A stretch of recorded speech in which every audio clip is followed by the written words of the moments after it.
Thank you, Mr. Deputy Speaker. I rise to support the budgetary proposal presented in this honorable chamber by the Honourable Prime Minister, the member for St. Michael Northeast. Mr. Chairman, Mr. Deputy Speaker,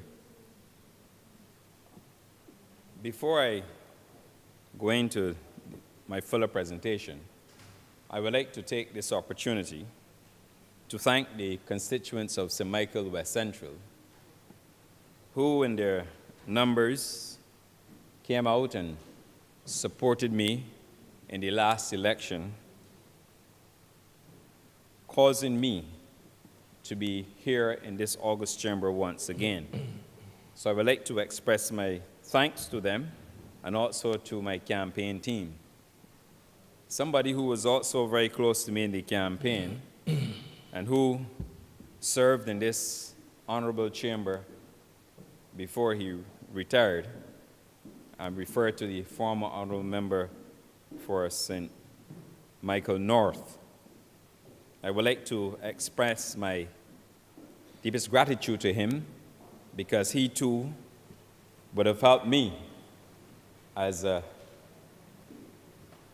member when he was in this chamber to learn and understand the ropes associated with politics. And I take this opportunity to salute him as well.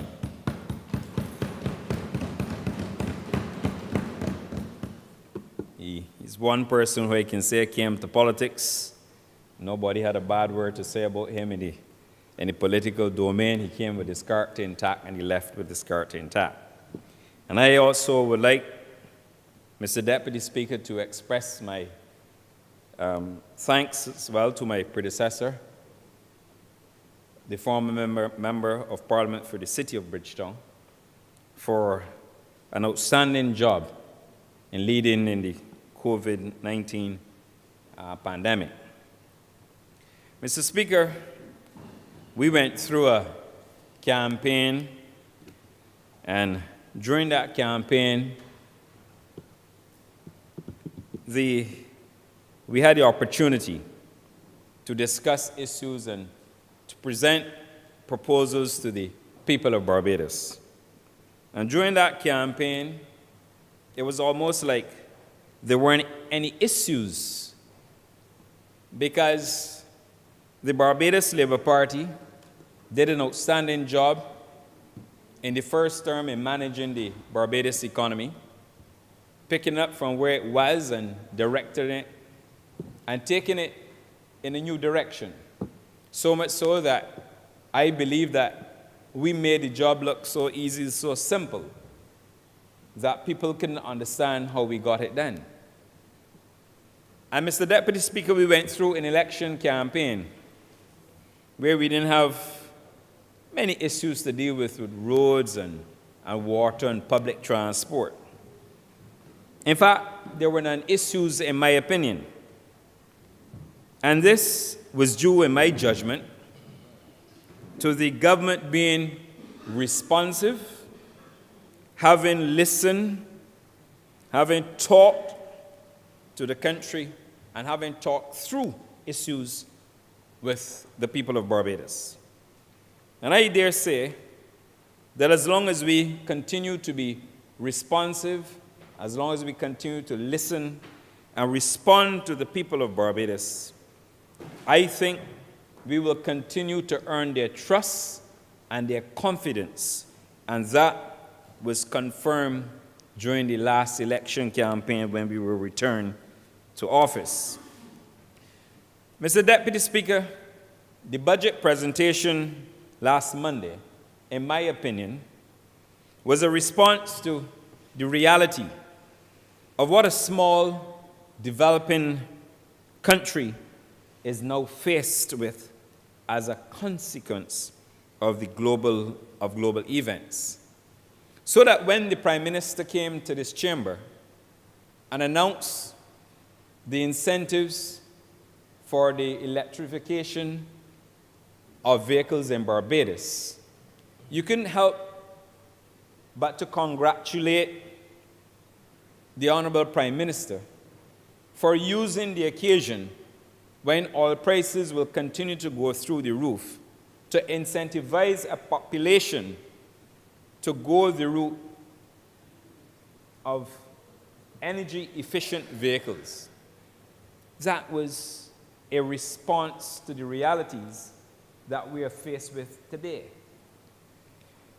Mr. Deputy Speaker, the pandemic levy, and even though there are some persons who will wish to criticize it, and that's a natural thing, the pandemic levy, in my judgment, is also a very novel idea. Here it is that a government that kept the public service intact, that maintained employment levels in the public sector, here's a government that, notwithstanding a pandemic, provided vaccines and boosters for its citizens.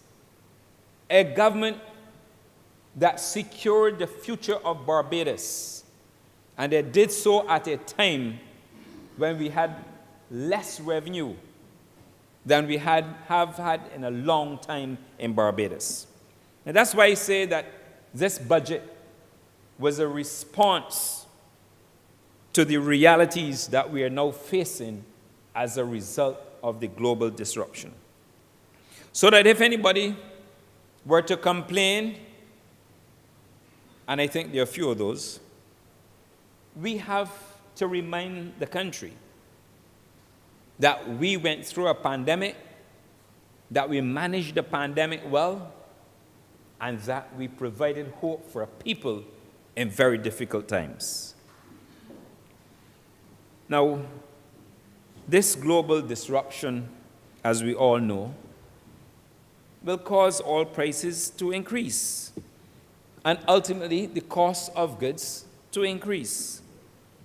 The cost of drugs, for example, and medical supplies as a consequence of the global disruption will increase, and it will have a devastating impact on the supply chain, and certainly we can see what is happening with the logistics.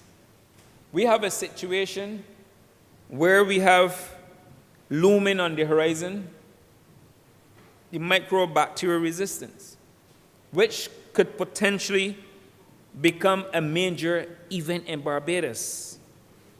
And when we look and see how our government performed in the last term, and when we look and see how we are performing in this term, I say to the people of Barbados that all is well with the government of Barbados and the Barbados Labour Party. Mr. Deputy Speaker, I am responsible for the Ministry of Health and Wellness, including the hospital.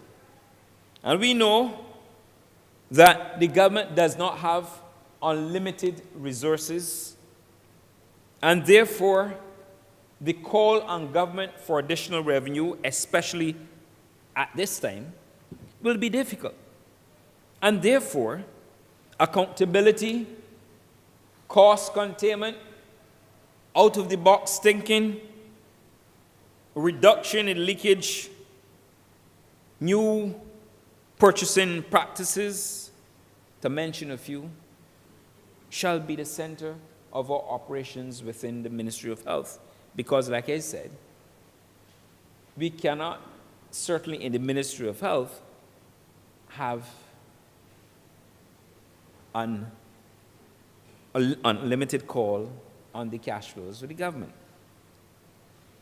All of us, therefore, who work now to help direct the affairs of this country, will have to maintain the highest standards of accountability.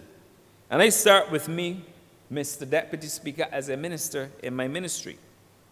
And that goes all the way down to all heads of departments, to those who work in our healthcare institutions and look after us, and the wards and administration and maintenance, to cite a few. But, Mr. Speaker, every area in which money will be spent. And the ministry would no doubt have to be evaluated monthly against established benchmarks and service improvements. It is widely accepted, Mr. Speaker, that the QEH is a centerpiece in providing quality health care in Barbados. And therefore, we have to do what is necessary to get it right and to improve upon the many successes that we've had at the Queen Elizabeth Hospital. It is our main hospital. It is a major acute care facility, and therefore, we have to improve it as we go along. And it is instructive to note that the Queen Elizabeth Hospital was opened in 1964. And even though it's seen critical improvements in surgical intensive care unit, for example, and general improvements to the overall plant, other upgrades are indeed necessary. And therefore, the hospital must now embark upon a major capital expenditure program. And over the next 5 years, the proposed capital expenditure program will be designed to fund the replacement of equipment that has passed the manufacturer's recommended useful life. Mr. Deputy Speaker, the capital expenditure plan will also see the purchase and replacement of equipment on a phased yearly basis. We have to ensure that when we procure equipment, we also look at what is available in terms of modern technology, and we have to incorporate that in a capital expenditure plan as we build out our medical equipment, because that is absolutely necessary as we continue to improve the quality of care at the Queen Elizabeth Hospital. And it doesn't mean that we are going to spend all of the money in 1 year, because oftentimes that is a mistake that happens. And we saw that when another administration was in government, when elected to buy a lot of units at one time. And we must never ever make the mistake. We must continue to build out on a yearly basis the capital requirements for the Queen Elizabeth Hospital. It is absolutely necessary, Mr. Deputy Speaker, that we build out additional capacity at the Queen Elizabeth Hospital. Now you may ask why.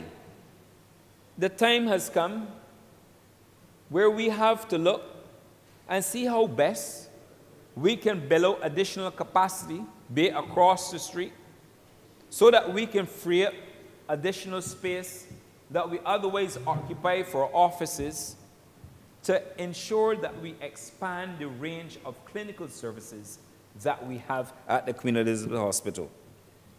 For example, Mr. Deputy Speaker, the current lab at the Queen Elizabeth Hospital has outgrown its location and is absolutely necessary. And that is why you have the Barbados Labour Party as a very visionary party and government. We have to look to build out new facilities to improve the quality as well as to improve the technology. And the oncology area at the hospital, the waiting area, for example, that is another area where we're going to have to look and see how best we can rework the floor space in order to give patients that necessary screening and also give the area some enhancements. Mr. Deputy Speaker, a strategic replacement capital expenditure program would also have the consequences of reducing the recurrent expenditure at the Queen Elizabeth Hospital. And I explain that. Oftentimes, when you have equipment that has not been replaced over time, you end up spending more money on maintenance. And that is part of your recurring expenditure. So what this government is proposing at this time, notwithstanding all the difficulties that we're encountering, we are proposing to have that phase capital expenditure program to take some of the pressure off the Queen Elizabeth Hospital's cash flow. And it's as simple as that. It is known to most that the Queen Elizabeth Hospital currently spends about approximately $10 million a year on maintenance. And if we can lower that cost, it therefore means that the amount of money that the central government has to transfer to the Queen Elizabeth Hospital on an annual basis could be reduced as long as we phase in a capital expenditure program. But I would also say that in any capital expenditure program, there must be a program for structured maintenance. It is important because if we maintain our equipment, we will have a longer useful period of life with that equipment. Mr. Deputy Speaker, the capital expenditure improvement program as proposed for the Queen Elizabeth Hospital alone cannot improve the financial performance of the Queen Elizabeth Hospital. Cannot. The cost of health care, as we know, all over the world has gone up. And therefore, other critical cost management interventions will be implemented. I'm not going to take the Parliament through all the cost interventions that are proposed and that are needed, but I will highlight one such example. Take the issue of inventory control. We all know that inventory control is critical to the management of operations and companies. Mr. Speaker, we have to first review, then manage the cost of drugs in Barbados. We have to implement a new inventory control system with barcoding capabilities to manage the inventory of drugs, other supplies, equipment. We have to do it because we have to reduce wastage. We have to track the movement and cost of drugs, whether they're going to the wards, operating theaters, and we have to effect better purchasing prices and yields associated with pricing to reduce the cost of drugs to the Queen Elizabeth Hospital. In addition, Mr. Speaker, we also have to ensure that our purchasing practices will ensure that we manage the purchase of drugs relative to the expiration date of drugs to save costs, Mr. Deputy Speaker, and to dramatically reduce the overall cost at the Queen Elizabeth Hospital. So we are going to do that. It is clear that with a well-established, in fact, that it costs the Queen Elizabeth Hospital approximately $19 million to purchase drugs annually. And if, through a program of inventory control and efficiency gains and effective cost controls, we can reduce that cost. By doing that, it reduces the cost that the taxpayer will have to pay, but at the same time, it reduces the burden that the government will have to meet in respect of patient care at the Queen Elizabeth Hospital. Mr. Speaker, and I have not even mentioned the benefits of bulk purchasing. Because if we have the benefit of bulk purchasing, we would even save more money. And those are some of the reforms and those are some of the ideas that we have to put in place. So in other words, Mr. Deputy Speaker, we're going to have to take a fresh guard and look at our costs and our controls and our procurement of drugs to see how best we can aid in saving money.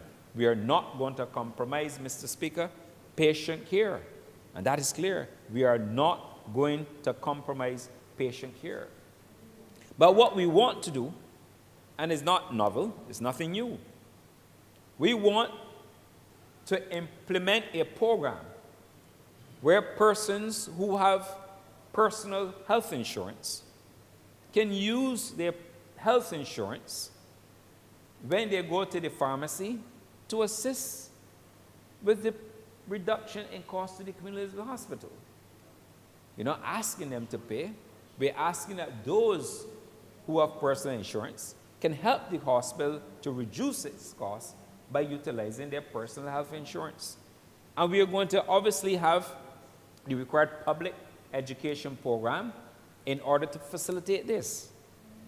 And we should also think about it, because I know one of the issues that will arise is the issue of co-pay.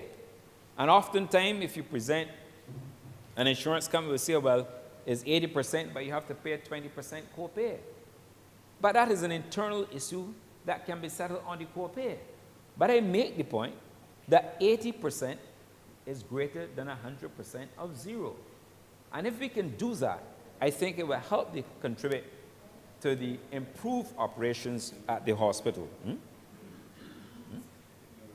Yeah. So that there are things that we have to do. It is out of the box thinking, but we have to look and see how best we do it. Because at the hospital as well, the service is provided for all Barbadians.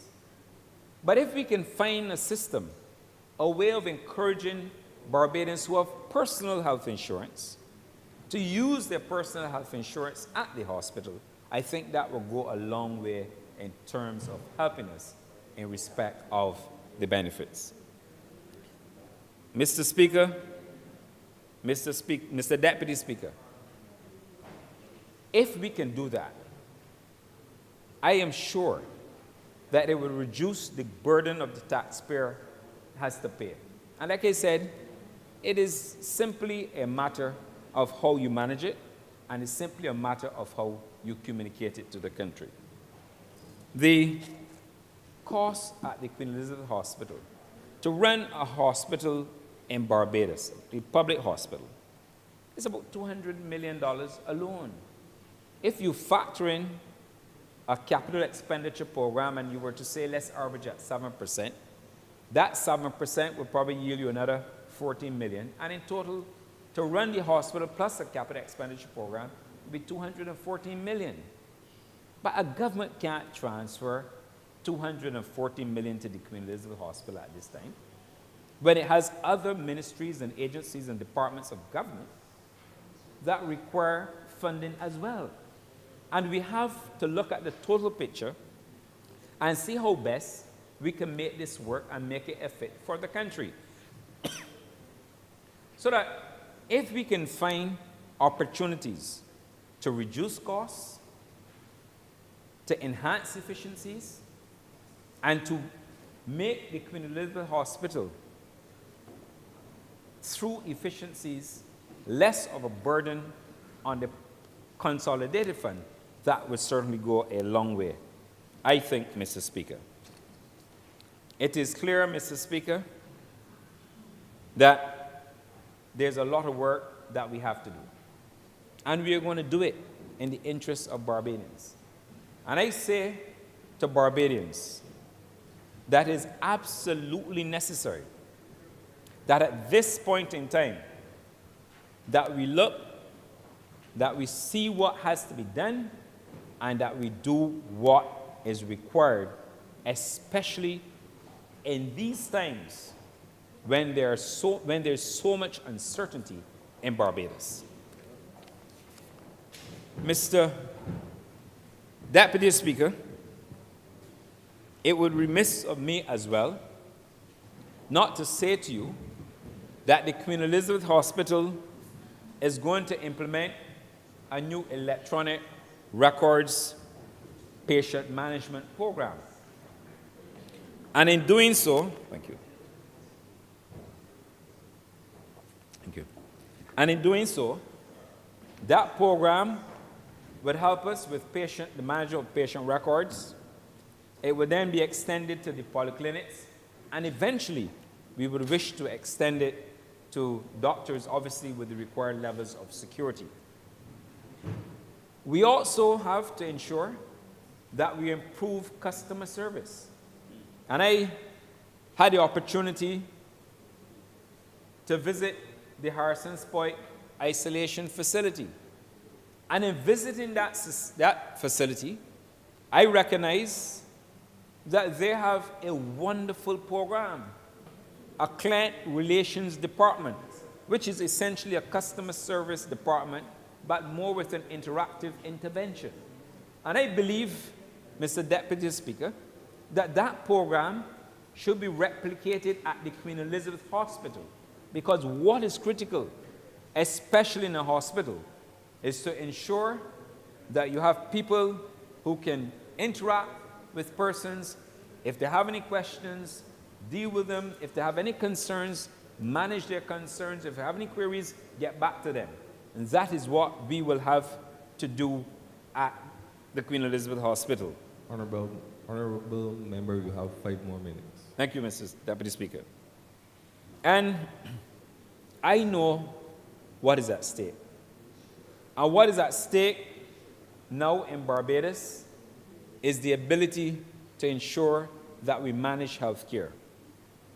And as I have done, I've walked the Queen Elizabeth Hospital. I've not visited every department, but like a true hospitality operator, you walk, you observe, you listen to the customers, you listen to the workers there, you hear, and then you plan to see how best you can improve it. And as I continue the visitation to the Queen Elizabeth Hospital, we will endeavor to improve the level of service. The service is good, but we have to take it to another level. And like everything else, we have to do what we have to do to ensure that we make the Queen Elizabeth Hospital an iconic institution as we know it is. Mr. Deputy Speaker, I apologize if I appeared I spent so much time on the Queen Elizabeth Hospital. But the Queen Elizabeth Hospital for us is an institution that we have to upgrade and that we have to improve. Like I said, it was an institution that has been there since 1964. And like all other institutions, we will have to upgrade and improve. But Mr. Speaker, generally in the Ministry of Health, as we continue to intensify our efforts, we will continue to focus on delivering primary health care to all Barbadians. We will continue to maintain our outreach at the polyclinics and get back to what we are good at, because obviously within the COVID environment, our resources were somewhat redirected to manage the COVID situation.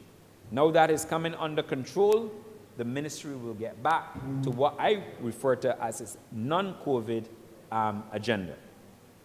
Mr. Speaker, I wish to remind the country that the health sector is becoming one of the fastest growing sectors for employment. And when you look around in Barbados and see what we are doing in Barbados with respect to investments in healthcare, especially private investments in healthcare, you will note that there will be opportunities for many Barbadians to take advantage of. The government recently announced and budgeted in next year's estimates the sum of almost $2 million as an incentive for nurses to pay them stipend for persons who are prepared to go to the Barbados Community College and study nursing. And that is a step in the right direction. A government that is planning for the future, a government that understands its responsibility and its human resources, $2 million incentivizing. And I would like to encourage Barbadians to think about all the other careers in that healthcare sector and to exploit them and to get the training, because it will become an area of an area of priority in the job market. Mr. Speaker, and I don't intend to go afoul of the rule, as I wrap up, I want to tell you that the challenge ahead will be a significant one.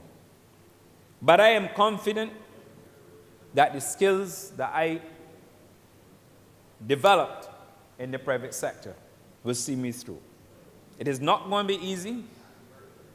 To make all these changes and improvements will not happen overnight, but we have to ensure that Barbadians are given the standard of care that they're known for, and that the Queen Elizabeth Hospital continues to be that solid as a rock teaching institution. And as we go forward, I am sure that when we return to report, that the hospital will be in a position to report on some of the gains that it has made. Mr. Deputy Speaker, I'm obliged. Thank you. Honourable Member for St. James Central.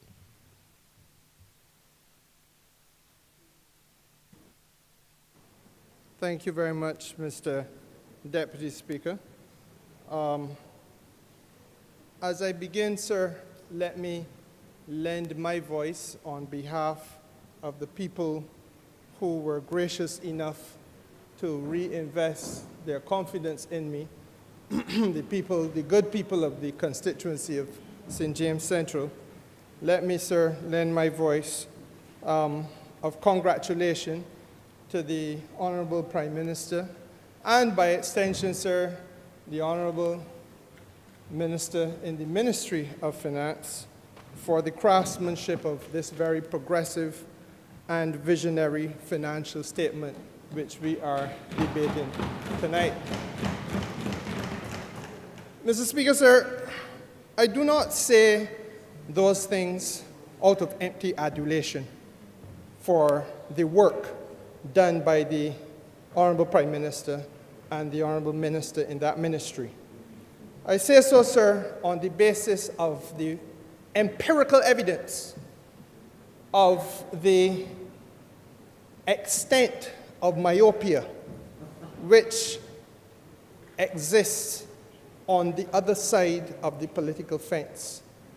And it is important, sir, that we do not come here and indulge ourselves in what is possible to become, if we're not careful, what could be described as a mutual admiration society.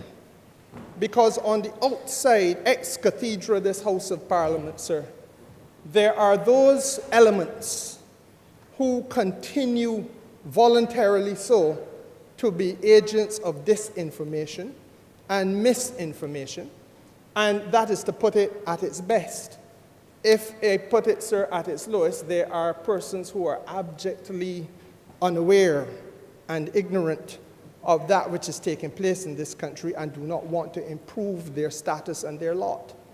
But, Mr. Speaker, sir, we have to be eternally vigilant in this political chamber about the politics that confronts this country. And I say that, sir, because it was only within the last 12 hours or so that a call-in program took place in Barbados, which portrayed with abundance of clarity the same concern that I raised. And yesterday, sir, there were two proponents, or two representatives, rather, of the Democratic Labour Party. The party still exists. On Voice of Barbados,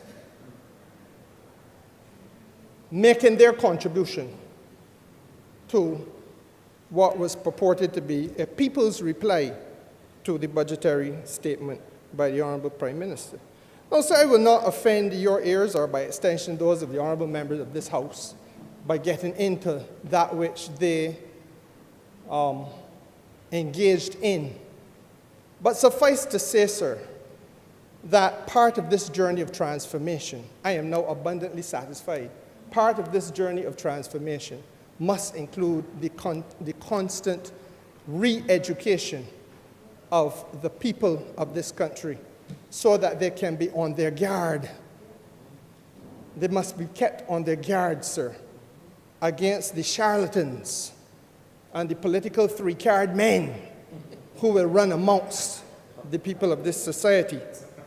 Mr. Speaker, sir, what we heard yesterday on Voice of Barbados from those two lost souls, Twiddly Dee and Twiddly Dum, what we heard, sir, was, no, honourable members laugh, but this is not a laughing matter. What we heard, sir, was a matter of deep regret, because a prime minister comes to the country and does that which no other prime minister in the history of Barbados has been able to do.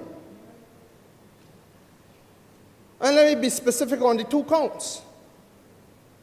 The Honourable Prime Minister came here yesterday, sir, and pronounced that there was going to be an arrangement, or there is an arrangement, between the BADMC and C.O. Williams and Company for there to be the development of land at Lears for the purpose of agricultural development in this country. And Mr. Speaker, sir, that should be a matter that would cause any right-thinking Barbadian, when they hear that 100 acres of land at Lears is going to be put into agricultural production for the assistance of the people of this country and the feeding of the families that sent us here, sir. That should not be a matter to engage in politically and raise specious nonsense about whether the land at Todd's couldn't be used. And they should be the last people to visit Todd's in an argument, sir, because Todd's continues to be wrapped up in the latter stages, as I understand it, of the litigious process. But it was wrapped up in the litigious process because of the mismanagement of the Democratic Labour Party. And then, Mr. Speaker, sir, as though that were not bad enough, they then descended into the quagmire, sir, to find fault with the regional compact between the People's Cooperative Republic of Guyana, Mr. Speaker, and Barbados.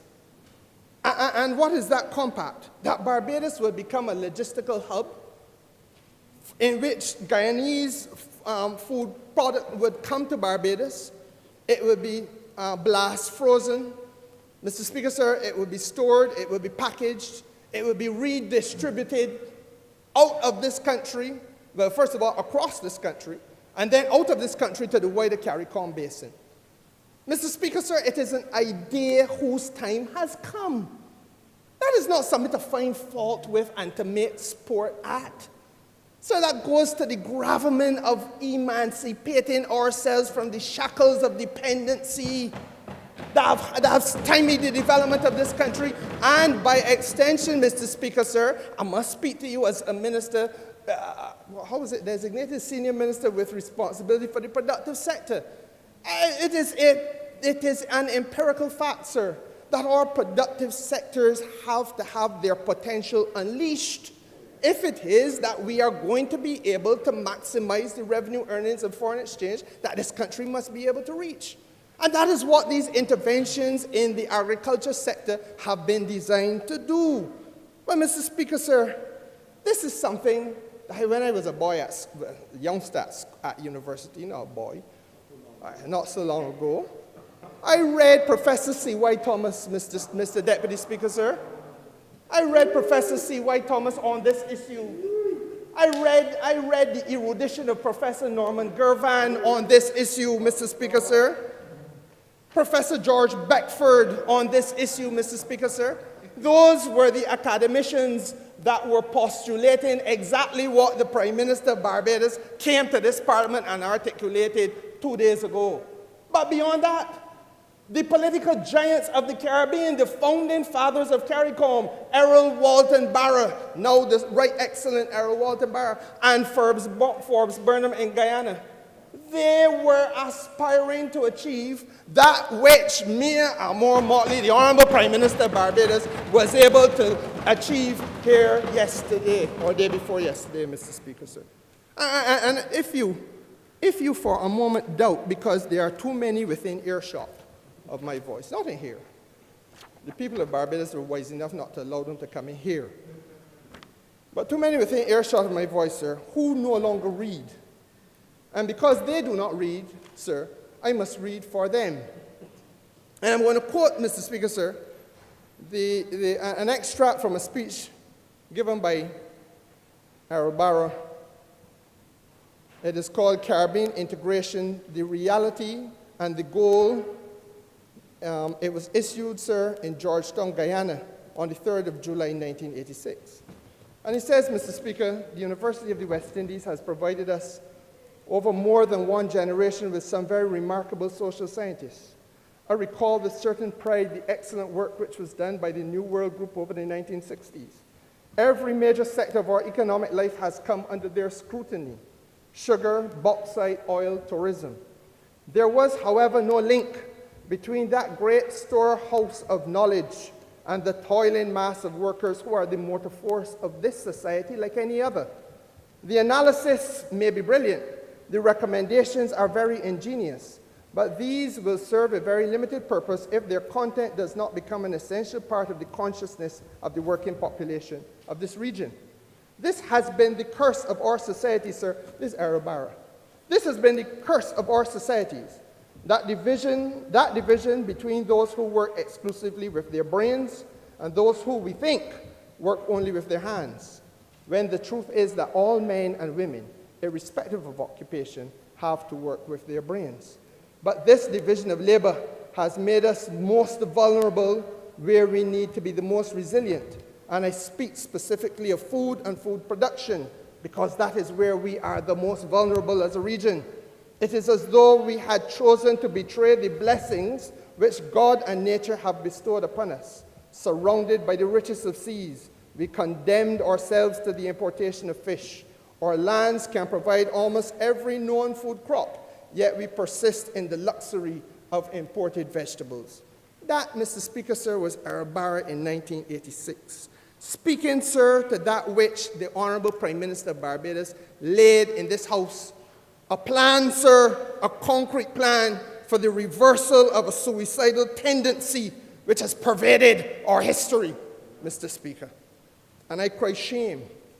I cry shame, sir, as I make this a document of the House, on the hostility directed, sir, to the collaboration on the production of food and the distribution of food in this region. Because self-sufficiency, I say again, sir, is our greatest resilience. Now, Mr. Speaker, sir, I go further. I want to say that it is important for us also to reflect a little bit on the challenges we face with respect to what I can only call the impulsive criticism that we see in this country. Impulse criticism as opposed to informed comment. And there's too much impulsive criticism in this place. I, sir, make no apology for saying that and I do not know if I'm alone, but I, sir, having been elected by the people, believe I should be criticized by the people. I have no difficulty at all with the people of Barbados finding fault with me and doing their best to hold me accountable. But, Mr. Speaker, sir, they are not entitled to their own facts. You are entitled to your opinions. And what I have heard with respect to the energy sector, sir, disturbs me. And if I have to spend 2 minutes this evening to give tutorials to people in the Democratic Labour Party, forgive me, Mr. Speaker, if I must do so. Because I have heard people now making the unfortunate comparison between the price at the pump in Barbados and the price at the pump in the OECS countries. So gasoline in Barbados is how much ever dollars per litre. Gasoline in St. Lucia is less, so the government of Barbados is at fault. Gasoline in Dominica is less, so the government of Barbados is at fault. Gasoline in Antigua is less, so the government of Barbados is at fault. And on its face, that seems cute. When the truth of the matter is, Mr. Speaker, that folks must be invited at some point to pause to think. And when they start to think then, sir, they come to understand, hopefully, that there is a thing in Barbados called a price structure. And the price structure is made up with respect to the petroleum products that we buy, sir, of fuel tax, which has replaced our road tax. So the first thing is that you no longer pay a road tax as well as pay for gas in Barbados. The fuel tax is wrapped into the gas, the price you pay at the pump. It gives you a latitude. And one of the things this country has to be prepared to start to talk about, and I've discussed this with my permanent secretary as recently as this morning, is the need for us to confront the reality of conservation. Because, sir, it is that we have a fuel tax which is driving the price of some of the fuel product higher, but you still have an element of control in many cases, not all, over the amount of driving that you do. And you can do things that are happening in other parts of the world. For example, carpooling. because their husbands and wives or boyfriend and girlfriend who cohabit both got a motor car and both leave home every morning to drive down to Bridgetown every day, sir, to drive back home. And there's an insistence on the part of both that I must be independent of the other because I must be able to move freely. And while I understand that that is important in some households and for a variety of motives, I also wish to say, sir, that if you're going to seriously speak to energy conservation, these are the things that we've got to start to talk about. And in addition to that, Mr. Speaker, sir, the component, the price structure includes the value-added tax, which we capped. It also includes an excise tax. But, Mr. Speaker, the fact of the matter is that those taxes which comprise the fuel structure in Barbados at the pump are paid into the consolidated fund. And the consolidated fund, sir, is the point which the Minister of Finance goes to draw from when the Minister of Finance has to provide services that do not easily find themselves replicated, if they are replicated at all, across the Eastern Caribbean. What services am I talking about? Free education, sir, pre-primary to university level, not easily found replicated across the rest of the Caribbean. I'm talking about universal health care, Mr. Speaker, sir, at the point of delivery, not easily replicated across the Caribbean. I am talking, Mr. Speaker, sir, about the home health for the elderly, the octogenarians in our community, Mr. Speaker, sir, not replicated across the Caribbean. I'm talking, Mr. Speaker, sir, about the subsidized bus fare, again for the elderly. Public transportation, not easily replicated across the Caribbean. So, Mr. Speaker, sir, when these people are talking, what they are implicitly saying is that the old lady who lives in the farm, sir, should pay her bus fare. They're implicitly saying, Mr. Speaker, sir, that the old man who is in a wheelchair in his home in Ferniehurst, Mr. Speaker, sir, should have no home help. That's what they're saying. And that, sir, is something that I must contest with every fiber of my being.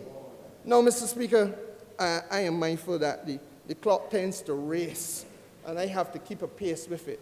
And I want to turn to the energy sector more fully. I am one, sir, who must be candid with this House. I feel that we have come to the point in Barbados where we are at a stage of political ontogenesis. It is an interesting chemical term, my friend, a scientific term, my friend, the honourable member from Christchurch, West Central, chuckles, because he, as a chemist, knows, as a scientist knows, that ontogenesis, sir, is that study of the species that allows every species, sir, you see how a species adapts, how it changes in order to survive. It is equally true in the social sciences, Mr. Speaker, that every civilization and every society must at some stage make necessary fundamental changes in order to adapt and in order to survive in changing environments. And if I have to give the tutorial, I will give it. And Mr. Speaker, sir, if we do not do that, then we face the prospects of failure. Barbados is at that crossroads. And we have to recognize, not only because of the decade, that lost decade that we are recovering from, but also because of the superimposition on top of that pain of COVID, and on top of the pain of COVID, Mr. Speaker, the fact that this country is part of a world which is creeping ever closer to war, because the most industrialized of the continents is the continent that is facing war right now. And the consequential knock-on and commodities pricing and fuel pricing and every other pricer is something that we have to be eternally vigilant about. And Mr. Speaker, sir, once we have to understand that, then we have to get real about our relationship with our utility. And I am not going to say as Minister of Energy that I believe that there is a panacea, sir, in any adversarial relationship with the Barbados Lighting Power. Yes, it is a monopoly. Yes, it is a monopoly that has been around for over 100 years. But I want to respectfully submit to this country through you, sir, that it is a monopoly that has been around for over 100 years, owned by foreigners now, sir, that it, like any other capitalist investment that has been in Barbados for 100 years, has had to endure a tortured history because that has been the relationship between capital and labor over the last 100 years and more in this country. That labor and capital have had a tortured history for the most part based on sociological reasons that I don't have the time to go into now, sir, but we all know the story of race, class, and the Barbadian evolution. Let us understand that. But equally, sir, let us understand that the maintenance of a hostile or an adversarial posture with the utility is not, in my judgment, the best way forward. Better it is, in my view, to leverage the mutual strengths and the mutual objectives that government has and that the utility has in the interest, sir, of the people of this country who are ultimately the consumers. And Mr. Speaker, sir, I want to give you an example of some of those strengths. Governments and interests. Government strength and interests, Mr. Speaker, sir, lie in the fact that we have set for this country a 2030 target by which we want to become entirely fossil fuel free. We are interested, Mr. Speaker, sir, secondly, in having low-cost renewable energy. We are equally interested, Mr. Speaker, sir, in having a reliable mix of technologies. Wind, sir, photovoltaics for the sun, the use of the waves, the natural resources of the country being deployed for energy purposes. On the other side of the mix, Mr. Speaker, sir, we have the utility, and it has its strengths. The strengths that we must leverage, sir, as the substantial capital of the utility here and its parent company, Emera, in Canada. The fact, sir, that they have made an investment in Barbados and that they have substantial funds to sit on where they want to further invest, sir, in an environment which we have worked hard on to be one of the most hospitable environments for investment to be found anywhere in the world. And, Mr. Speaker, sir, they have technical capacity and competence. Now, sir, once we are able to understand that the two sides have their mutual strengths and interests, then it makes sense, in my view, to come together and have some discussions, bearing in mind a few overarching principles.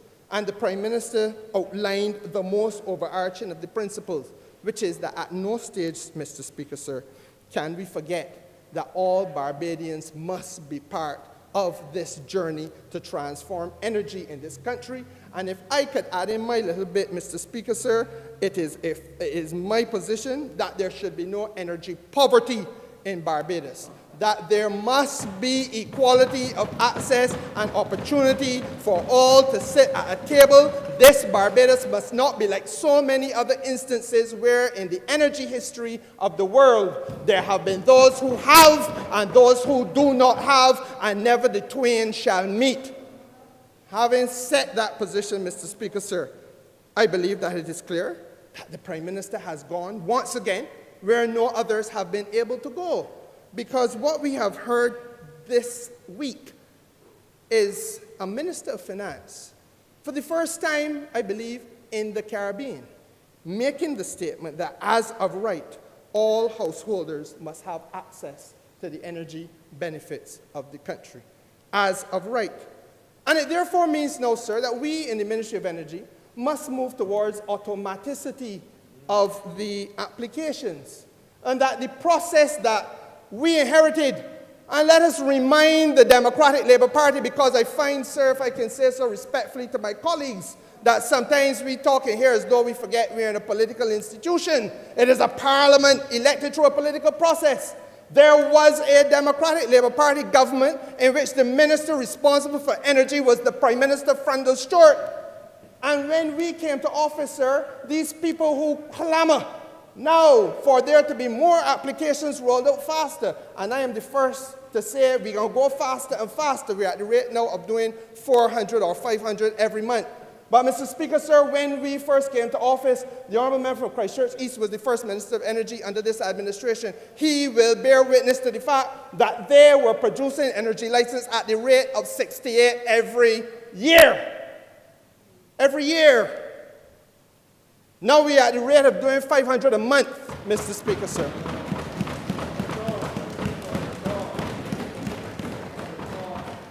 We will involve the people by way of removing now moving now in the process towards automatic granting of licenses for homeowners who, sir, are seeking to have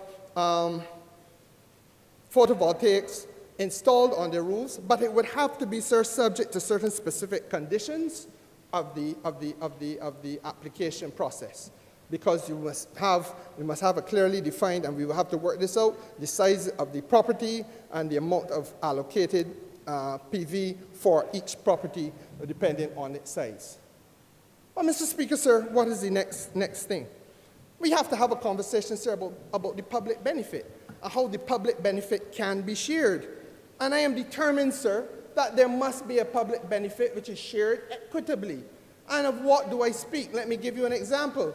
I stand opposite the Honourable Member for St. Lucie, and the Honourable Prime Minister has pointed to the fact that we want to put 30 megawatts of wind energy investment into St. Lucie, an investment that will be made largely by the Barbados Light and Power. We have had the discussions, sir. You have 5 more minutes. We have had the discussions, Mr. Speaker, sir, to adjust that investment so as to allow, sir, for the Barbados Water Authority to participate as a co-investor. And why? Because the Barbados Water Authority, sir, is one, the single largest consumer of electricity in Barbados. Secondly, sir, it is an important and rather it is an indispensable part of the livelihoods of every single person that we represent. Everyone. Tonight, in Redmond Village, St. Thomas, and in Q-Land, St. Thomas, there is concern about the water supply. In St. Joseph, Mr. Speaker, a battle was fought for years about the water supply. We have all through the north fought that battle, sir. There needs to be a way in which we can ensure that the Water Authority has access to the funds available in order to replenish, renew its mains, expand its network of mains. Mr. Speaker, sir, it comes at a cost because there was never any thought given to how this is going to be done during the time of the Dems. There was no money to do it when we came to office.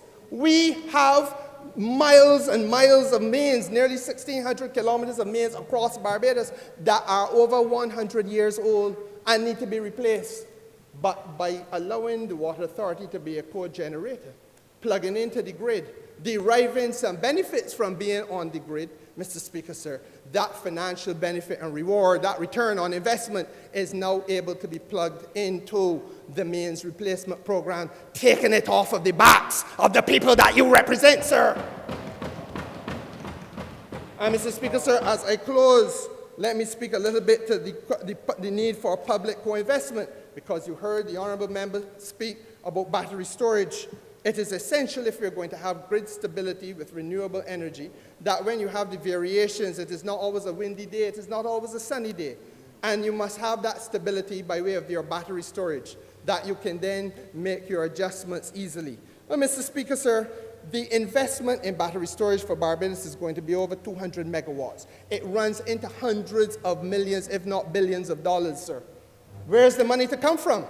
The lead on that investment, the discussions that we're having, would probably be the utility, because they have the technical competence. They sit on the depth of capital. But the condition of the participation as lead must be equally, sir, that along with that comes the investment opportunity for the citizens of this country, the credit unions of this country, the civic society in Barbados, the churches in Barbados, sir. Whosoever wishes to participate must have a seat at the table, sir, and the necessary vehicle will be constructed for them to participate. Why do we need to go forcibly ahead and urgently ahead at this time? We do so, sir, because all across the world, in Europe, Mr. Speaker, sir, in the United States, everybody has sat and watched Vladimir Putin and has made up their mind they will no longer be harnessed to a dependency on oil and gas economy. They want to be liberated and find renewable energy as the way forward and not held hostage. And therefore, Mr. Speaker, sir, we have to build up the skill so that when we go into the market, we are not looking for little nay-nay, poo-poo investment. We have to go for a large enough investment that you capture the eye of those people who are manufacturing. And then they say, well, look, little Barbados coming for 200 million, a fellow over there that only want only 200 megawatts, a fellow over there that only wants 50 megawatts, let him wait, we're going to give Barbados. Because if there's one thing we learned with COVID and the vaccine, unless you're going for large scale, you will wait to the end. And this economy, Mr. Speaker, sir, must never, under the Barbados Labour Party, be put in a position again where they will be waiting until the end. The people of Barbados spoke overwhelmingly, sir, that 30 seats were given not once, but twice, because of the fact that they recognized that they had a government that kept Barbados waiting to the end, while the people that were elected to serve chose to serve themselves, fatten their bellies and their purses, and to neglect those who sent them to Parliament, not under our watch, Mr. Speaker. I could go on until midnight, but you wouldn't let me. So, sir, I paused to tell you, thank you, sir, for your indulgence. I am obliged. Well said.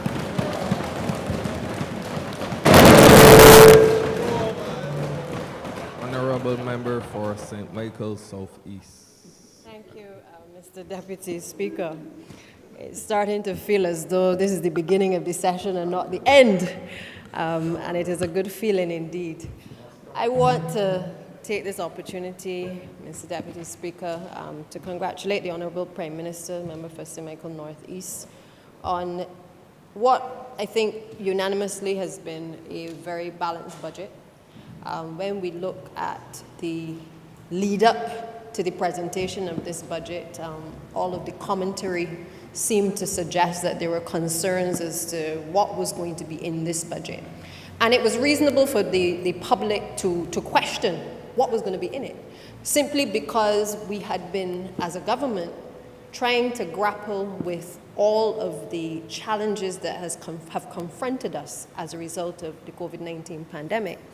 We've spent more than I think we ever anticipated we were going to have to spend to be able to keep people alive, to ensure that there was stability in this country, not only economic stability, but also to ensure that there was social stability maintained.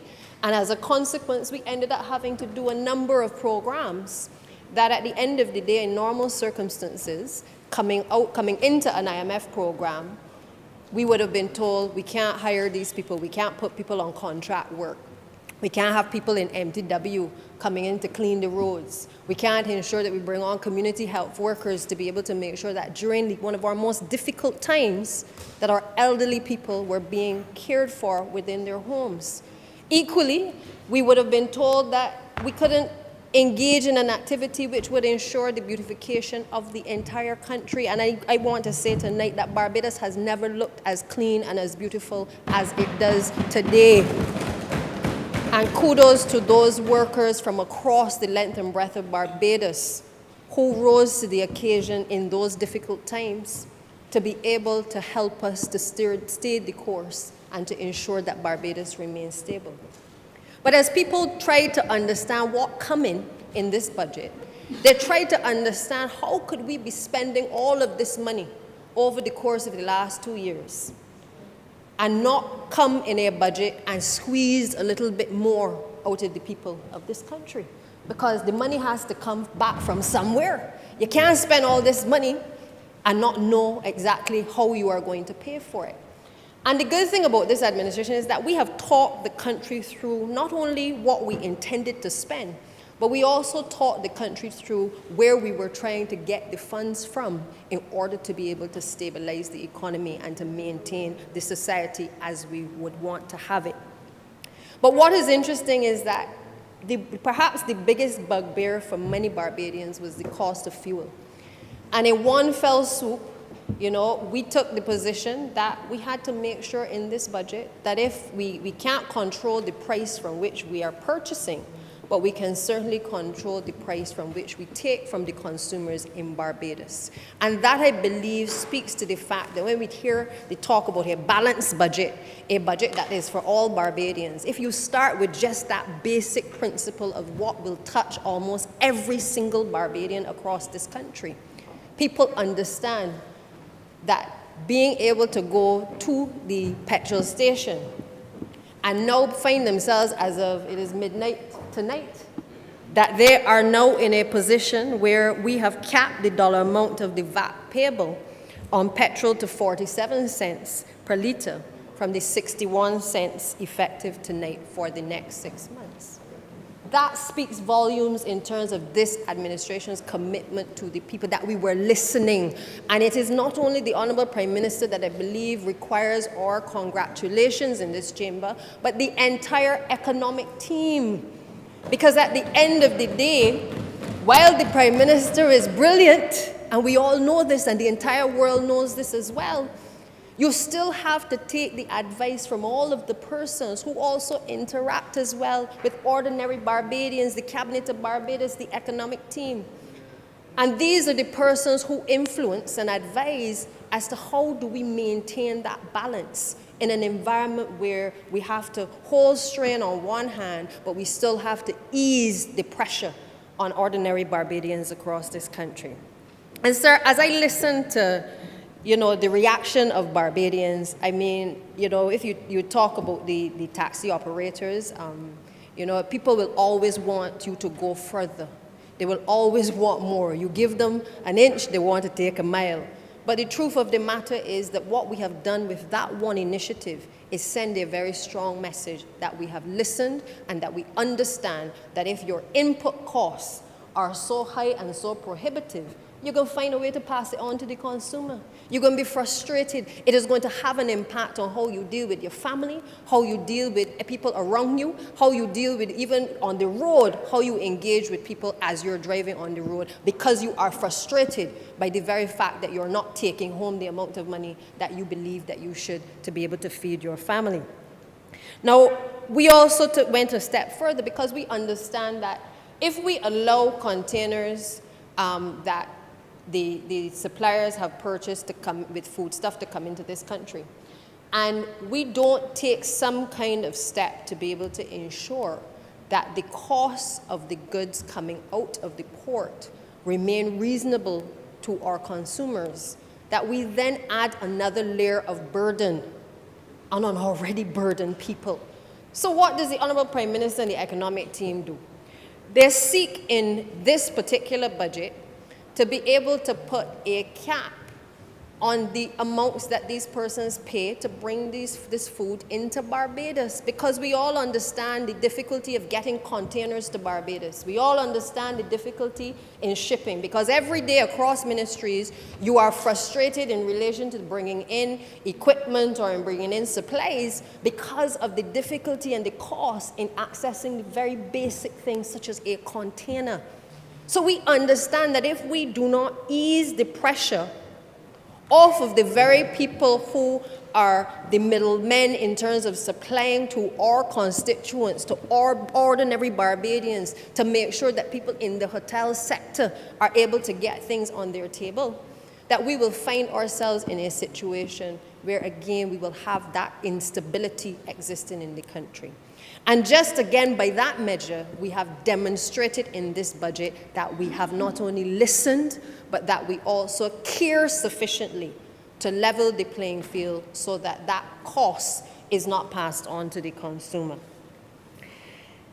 We also went a step further because I think the speaker after speaker today has spoken to the issue of their constituents and how the impact in relation to the zero rating of the VAT for personal and critical care items will impact their constituents. And the truth of the matter is, Mr. Deputy Speaker, I mean, for me, this is perhaps one of the better provisions within this budget. And why? All of us know at the peak of the pandemic, the impact that we have all felt as a result of constituents not being able to make ends meet. We heard all of the stories that came from people having to struggle to be able, because they were laid off, the tourism industry was impacted, and as a consequence, they had to basically try to make ends meet. I know the stories of people, choosing whether to change the elderly person 2-3 times a day or to change them once. I know the stories of the babies who you're hoping that the baby don't get sick and dirty up the pamper because you don't want to have to change it 2 or 3 times because of the cost of being able to purchase these items for your children. Mr. Speaker, colleagues are nodding, and they nod because this is our daily reality as representatives of people across Barbados. And we understand that even despite of all that we have encountered over the past few years, that we could not come with a budget that did not allow for persons to be able to make better choices for themselves and also for their families as well. I would love to see that, we could get to a point, even in relation to the other measure, which hits on us now for the first time, being able to single out diabetes in this country, a chronic non-communicable disease. We've singled it out.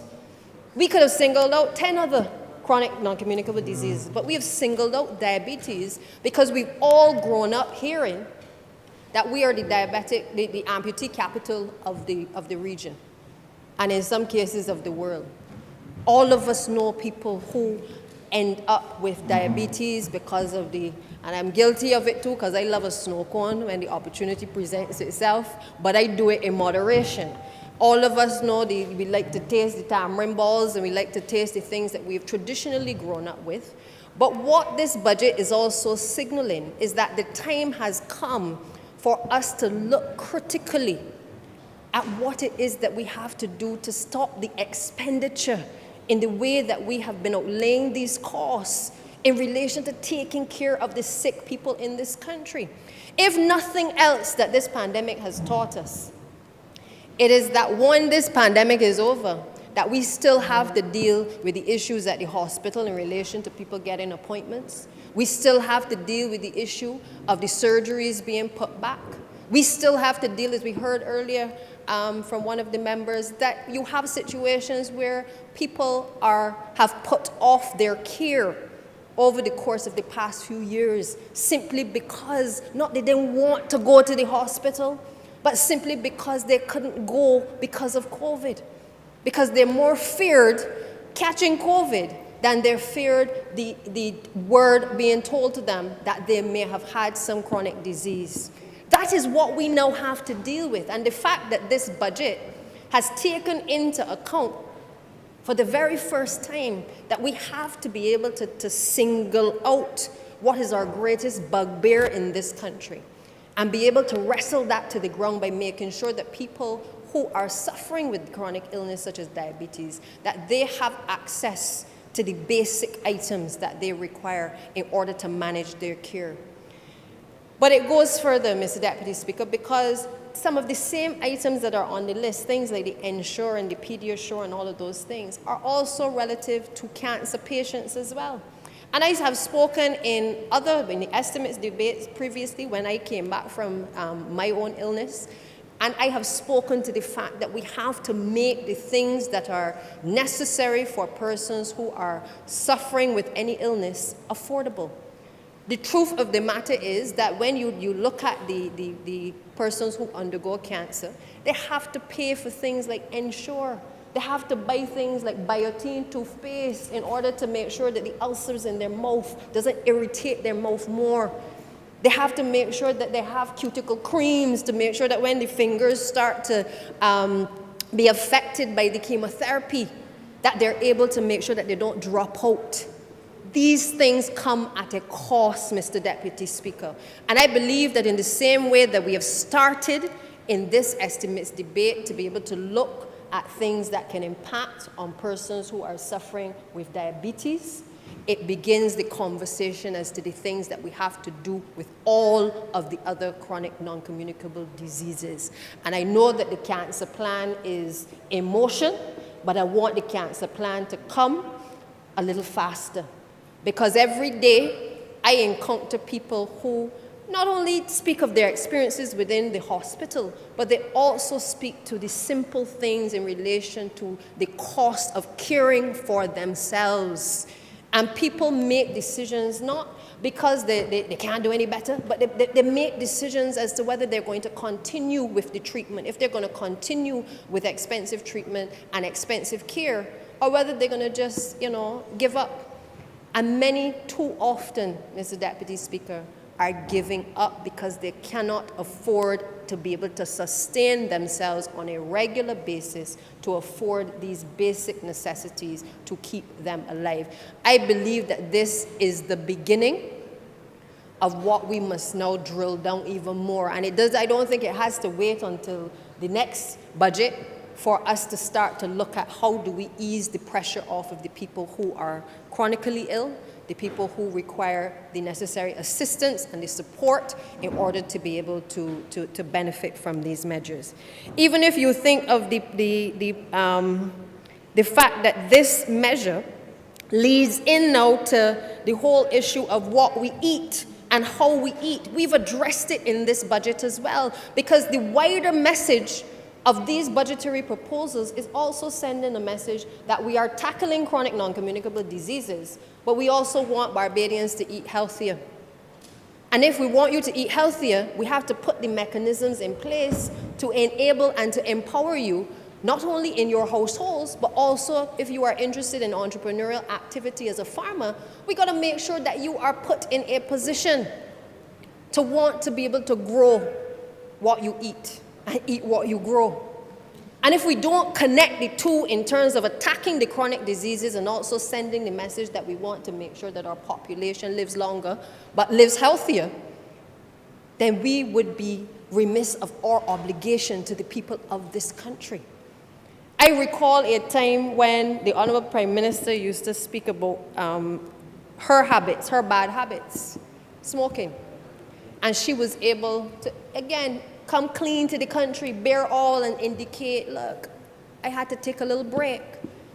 These are the things as leaders that we have to stand up and send a message, whether through budgetary policies or whether we do it in other forums. But we have to lead by example, because the cost to the population, the cost to the country is so grave that we are losing a number of people that ordinarily we do not really need to.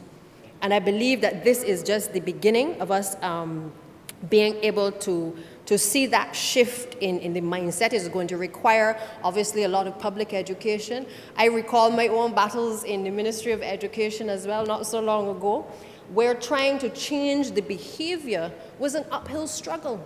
And why was it an uphill struggle? Because we are all accustomed to the vendors outside of the schools and even inside of the schools selling sugary products to our students, teachers engaging in the same behaviors to raise funds for the PTAs and to raise funds for whatever. And at the end of the day, we are telling them on a Wednesday, one day of the week, drink water. And we're telling them one day of the week on a Friday, drink juice or eat fruits. We have to start to realize that we are sending mixed messages. And the truth of the matter is, I mean, the Honourable Minister of Education and I have spoken, and I have shared my view that going back into school in this pandemic, coming out of this pandemic, gave us the opportunity to wrestle to the ground for the very first time what I consider to be the bad practices that have built up with these types of canteens and activities within the school environment. It is not to say that you eliminate everything that is sugary from your diet and from the school plant, but you have to start somewhere. And it can't be just one day a week. And if it is that we have ended up in a situation where we've had none of these things within the school environment because the children have not been there for the last almost 2 years, then this is a perfect opportunity for us to change the behavior. Because before we start to get back into the fundraising exercise, this is the time for us to be able to set the tone that you drink water 5-7 days of the week. You substitute the fruits as part of the diet instead of the sugary snacks and the popcorn and the sweetened beverages and all of those things. But it has to start not just with a recognition in a budgetary proposal that we must now move in the direction of targeting diabetes, but it is going to have to be a holistic approach to dealing with this issue. We started with the National Nutrition Policy. I know the Ministry of Health and Wellness and the Ministry of Education, I hope in this coming year, will be able to unleash that national nutrition policy, which will address some of these same things. But we got to talk straight to our constituents too, who are vendors. Because it is okay to say you don't want the children to eat these things, but then you got a problem with the fact that some of your constituents are the same vendors selling the things to the students. So we got to make up our minds. Because when we talk about mixed messages, sometimes even as leaders, we are guilty of sending the mixed messages, and then we wonder why it is that there is behavior of protests, as one member spoke to it earlier, coming from within the society. It is because sometimes our morning words and our evening words do not add up.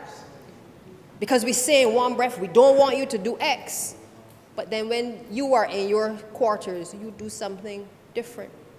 And our young people see it and they relate to it, and they protest in their own way, not because they don't want to agree with what you're doing, but because you are not setting the example in the schools, in the churches, in the home environment, in the wider society, that says to them, we should follow what you are doing because you are doing it in the best interest. The issue of connecting as well the food that we eat and making sure that we can now transition ordinary Barbadians, farmers, into a situation where they see themselves now with the reduction in the payment of the water to the 180, that they can now see themselves as having an opportunity to be able to produce more, to be able to export more, to be able now to get involved in an activity which, with all of the other things that we've been doing through the Ministry of Agriculture, they now have an opportunity to participate and to be part of the pie across the land lease programs, because that is what this administration has been focusing on. And we have, you know, sometimes we forget to talk about these things because we tend to talk in the present. And we forget to take people on the journey as to how we have been connecting the dots. Because we haven't just gotten to this point where we can look at the reduction of the cost of water alone just overnight.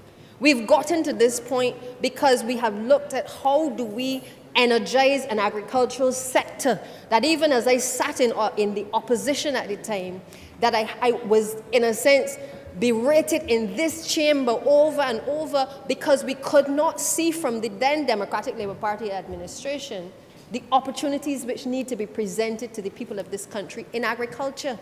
Everybody talked a lot about agriculture. They talked about how we would bring, we would do other things in relation to sugar and the sugar cane. They talked about taking the fields out of production and doing other things with them. But they didn't do it. They talked about empowering farmers. But it took the Barbados Labour Party administration to come to office, to start the process and the conversation with people, to make it acceptable to be able to go into farming.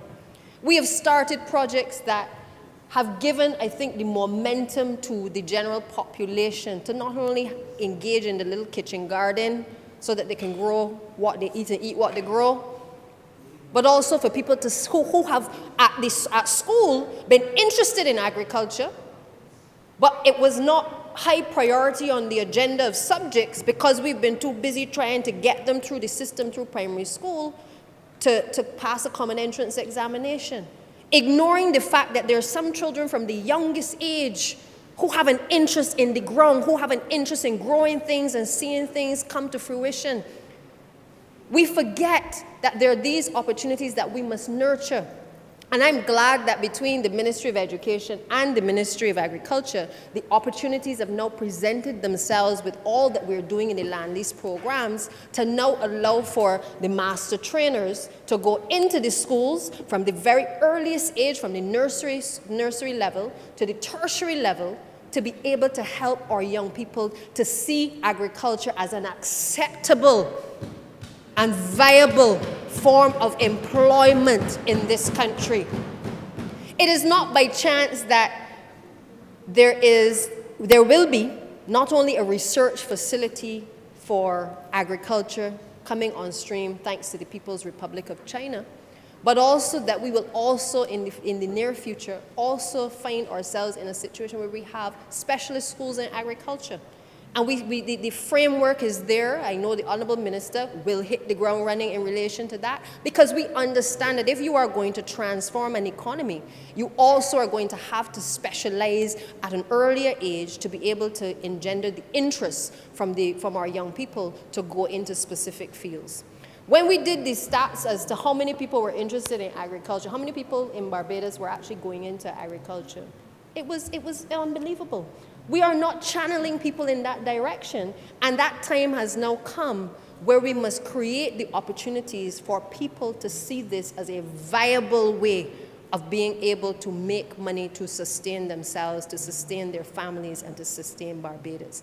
And if nothing else has hit home to us during this pandemic, it has to be that apart from the frontline workers, the nurses and the doctors and the teachers, that our frontline workers also have become the farmers in this country. Because if you ain't got food on your table and you ain't growing nothing to eat, you can starve.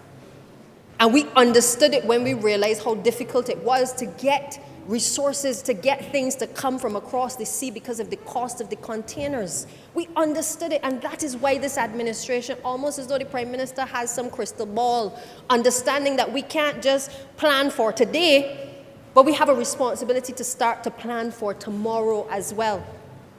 I have been fortunate, Mr. Deputy Speaker, to have been a part of this chamber. Honourable member, you have 5 more. Thank you. When the Honourable, the former leader of the Barbados Labour Party, was in this chamber. And the one thing all of us, I believe, recall was his constant lecturing about the need for growth, that we could do nothing unless we got growth. We've spoken to stabilization, we've spoken to growth. We continue as a Labour Party to speak to the fact that we must have growth. But in all of these policies as well, and I know that he must be smiling when he looks down on us right now, we are seeing for the first time the level of transformation that is necessary, whether it is in the renewable energy sector, whether it is in the agricultural sector, whether it is in the things that are about to happen in education reform. We are finally seeing the connecting of the dots within the society, which has been on the tip of, I think, all of our visionary leaders for over the last few decades. You cannot have a stable economy without having the growth and obviously leading eventually to transformation of the economy. That is what the people of Barbados elected us to do. They didn't elect us to come to office and leave them where we found them.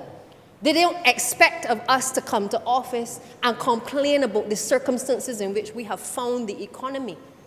But rather, we must always be at the forefront of never letting people remain where it is that we have found them.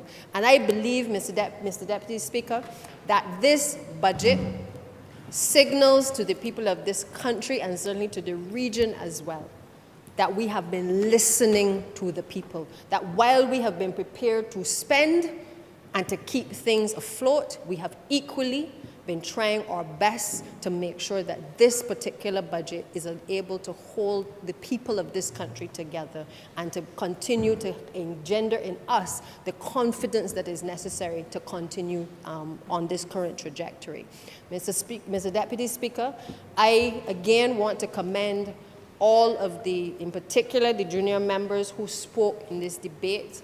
I know that road very well, coming into this chamber for the first time, how sometimes you have a little nerves, even for those who are new ministers in this chamber. But what I'm equally proud of, Mr. Deputy Speaker, is the fact that they have hit the ground running, and they have not been afraid to put their positions, to make their positions felt, whether it is even, and I totally agree with the Honourable Member for the City, and he knows this well, that all of these policies will only mean something if we are able to implement. And as a country, as a government, all of us in our respective ministries have a responsibility now to not let the ink just dry on the paper, but to figure out how do we, as PM always say, how do we break it down and build it back up? How do we deconstruct it, reconstruct it?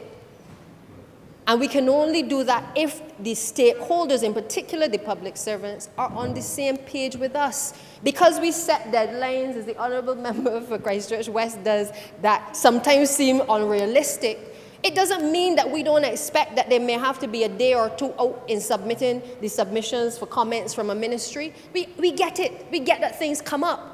But we act urgently because we understand what is at stake. It isn't to be disrespectful to public servants. It is because we understand what we are trying to do to keep the stability of this country together. So we may seem a little rough sometimes. We may seem a little urgent sometimes. But we are urgent because we represent the people and we understand the pulse of the people. You can't know what is happening if you don't leave your office and get on the ground. And many of us are on the ground and we understand the hurt, we understand the suffering.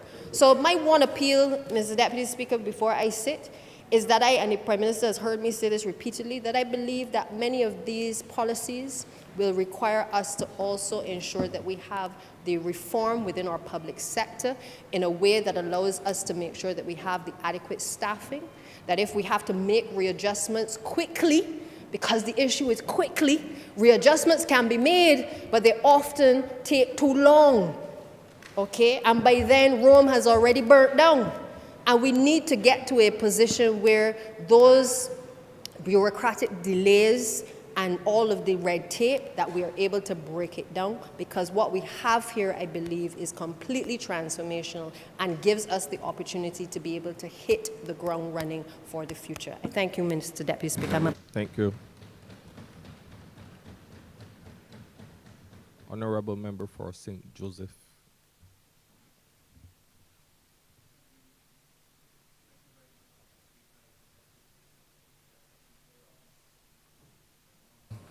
Okay, there we go. Thank you very much, Mr. Deputy Speaker. I don't plan on detaining yourself or this chamber for overly long. The public of Barbados has been treated to what some are now saying amounts to 3 weeks of fine, unsurpassed speeches by members of this House of Assembly. And as I suppose one of the senior parliamentarians, I too would like to commend all of the newer parliamentarians for acquitting themselves so well in these difficult times and at the start of their political careers. I have a feeling that while it has been a good thing to have the annual financial debates coming so soon after an election, it has probably meant that all of the new candidates have been thrown in at the deep end. And you normally do, Mrs. Deputy Speaker, have some time to warm up and to practice on all kinds of other smaller matters, and before you get thrown in to deal with these very weighty issues, some of which I know can be a little bit difficult to grapple with. Let me again thank the good people of St. Joseph. I thanked them before on our first debate since we won the government, but I'd like to do it again because some people said they didn't hear it last time. I am extremely honored to have been elected once more to represent the constituency of St. Joseph. And I am gratified by what I consider to be a very solid vote of confidence in myself and in our team. And that vote of confidence is one which I think feeds our enthusiasm as we try to grapple with the issues that are ahead. Mr. Deputy Speaker, the Public Finance Management Act of 2019 in section 21(4) provides that the annual budget shall be laid in the House of Assembly no later than March 15th of the year prior to which it relates. And so our Public Finance Management Act sets the legislative context for what we are about. But I'll remember my first ever budget speech given in the year 2003. And as a new parliamentarian, I had to keep reminding myself that no matter how difficult this whole process is, sometimes if you reduce it to simple terms, it becomes a little bit easier to comprehend. And I know what it is like for my household. My father provided the income, but my mother managed the budget. And there are parallels, Mr. Speaker, Mr. Deputy Speaker, to be drawn between that exercise that every single one of us in every single one of our households as children and our households now as adults. There are parallels between what we do on a daily basis and what we have been doing in the context of a national budget for Barbados. And just as in our households, we have to, as some people say, cut and contrive, we have to do it here. There are some people who would want to be able to buy a new car, a new fridge, a new TV, a new stove, everything all at once. But when the rubber hits the road, when the reality of how much dollars are available faces you, you begin to recognize the importance of making not just difficult choices, but the right choices. And so what we've been doing over the last 3 days and perhaps over the last 3 weeks is really a lesson in what a famous American jurist, Roscoe Pound, and you'll permit me to quote him, what Roscoe Pound would have called building an efficient structure of society with the satisfaction of the maximum of wants with a minimum of friction and waste. Let me repeat that. Building an efficient structure of a society with the satisfaction of the maximum of wants. So that's what we're here about. We want to maximize how we satisfy all of the wants of my constituents and yours, the wants of the private sector and the public sector, the wants of every interest group. We all have wants. So our job as legislators, as a parliament, as a government, is to see how we can satisfy the maximum of wants with a minimum of friction and waste. And Mr. Deputy Speaker, what has been presented by the Honourable Prime Minister is perhaps the perfect example of how a government should set about maximizing, satisfying the wants of our people while making sure that the friction that would normally occur between competing desires. So, for example, I want roads, but the member for the city wants houses. And the Minister of Agriculture wants to keep land in agriculture, while the Minister of Housing has, and we know the number now, 10,000 houses to build. Those things are bound to generate friction, competing desires. And somewhere along the line, sir, there's bound to be some fallout, there's bound to be some kind of waste. But this budget demonstrates clearly to every Barbadian who has taken the trouble not even to listen to the whole thing, but just to follow some of the summaries to get an understanding of how we begin to achieve that. Mr. Speaker, I have from time to time, and those who are close to me would probably say that I now do it ad nauseum, reflect on the particular Greek fable of a man, a king called Sisyphus. And for those of you who have heard it before, and some of you who have studied the fables, you will know that Sisyphus was punished by the gods and forced to roll a huge stone up a hill. And he would get to the top of the hill every day. But during the night, Mr. Speaker, Mr. Deputy Speaker, the gods would roll the stone back down again. And so Sisyphus the next day had to begin this laborious exercise once more. And so the story of Sisyphus really, in many respects, talks about what we as a government have been having to deal with from the time we won the election in 2018. In many ways, Mr. Speaker, on an almost daily basis, we succeed in rolling that huge stone up the proverbial hill only for something to come along and set us back to where we were at the beginning of that episode. And you can list them, Mr. Speaker. We came to government with a wrecked economy, and we put it on a solid footing. But no sooner did we grapple with that particular issue, we then had to deal with COVID. And in many respects, we seem to be rolling that stone up a hill almost every hour now. And then we had the ashfall, then we had the freak storm, then we had the rail storm, and now we have the war in Ukraine. And every single one of these incidents has served, Mr. Speaker, to deal what the ancients would have called a dolorous blow, not just to our economy, but also to the psyche of Barbadians. I feel that some days the Prime Minister wakes up or goes to bed feeling punch drunk, simply because we constantly seem to be battered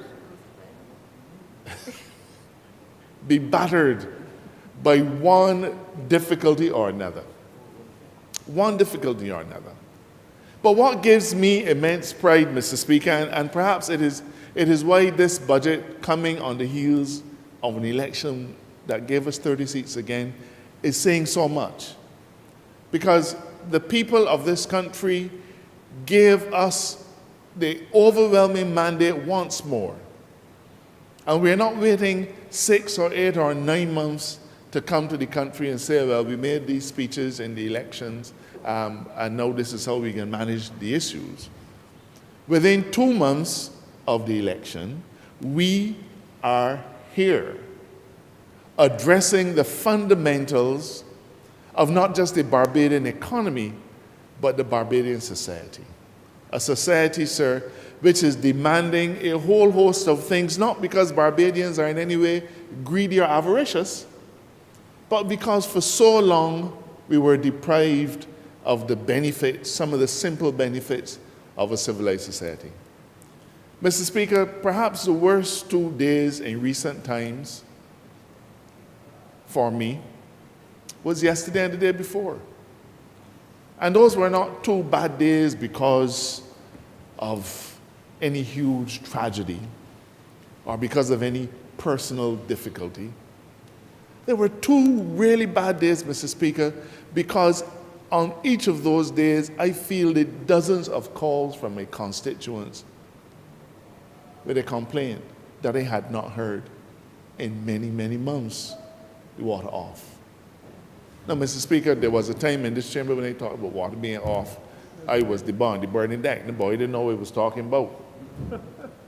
Unfortunately, now I have some friends in the north, and some friends in the south, who have begun to understand what being deprived of water in a modern Barbados means. And there were bad days for me, Mr. Speaker, because together with the Prime Minister, we assured the people of St. Joseph that the water problems were fixed. And we stand by that. But the problem, as I understand it from the technical people at Waterworks, is that we had several power outages.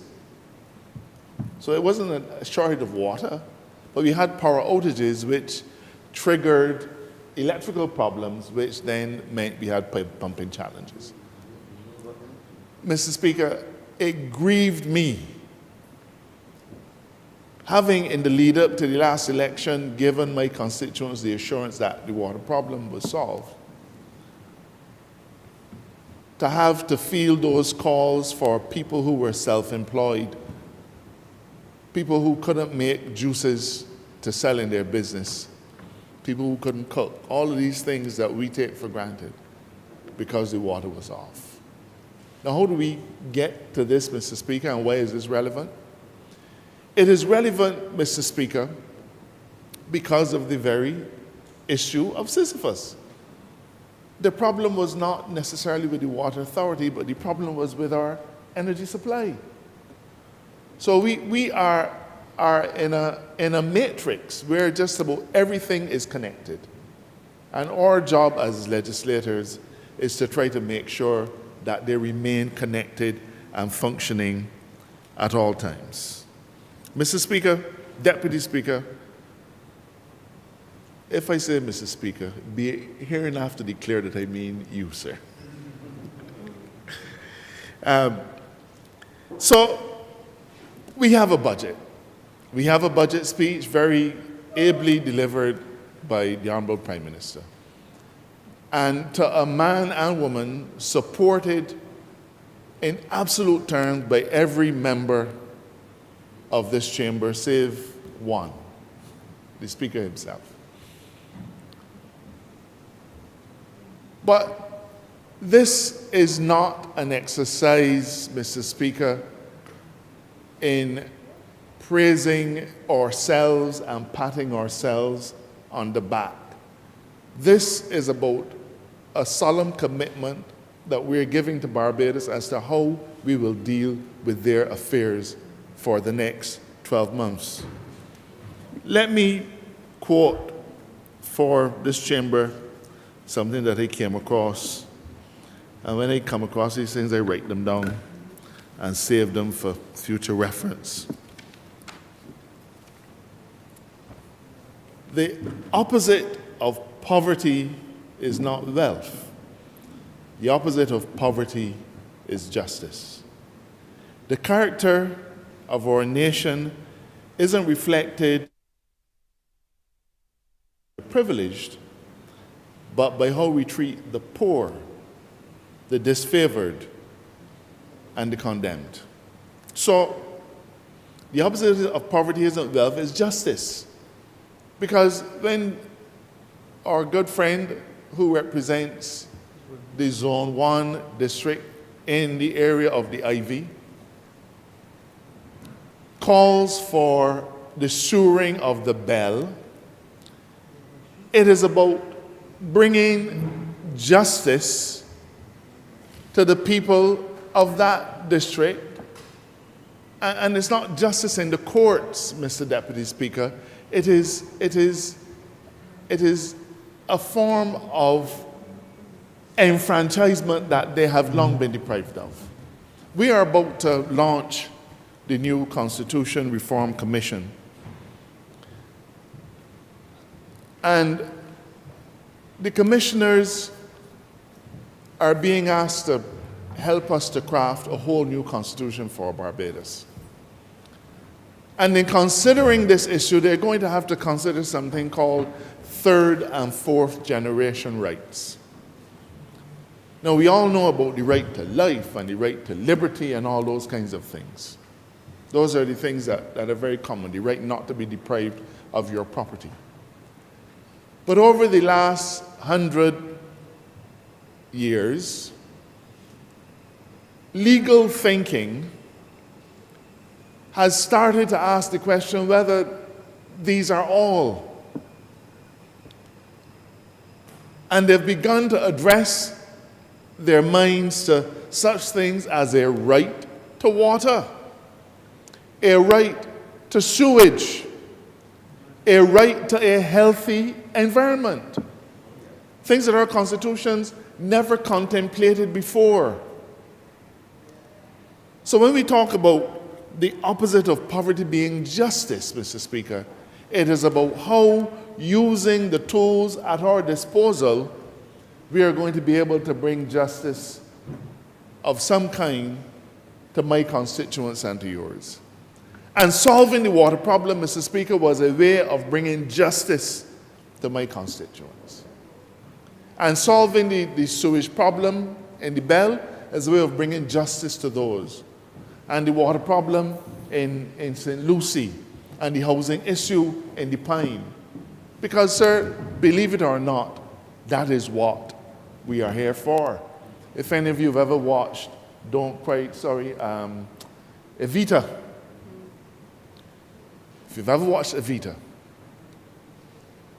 the underpinning of that musical was about a huge underclass of people who were called descamisados.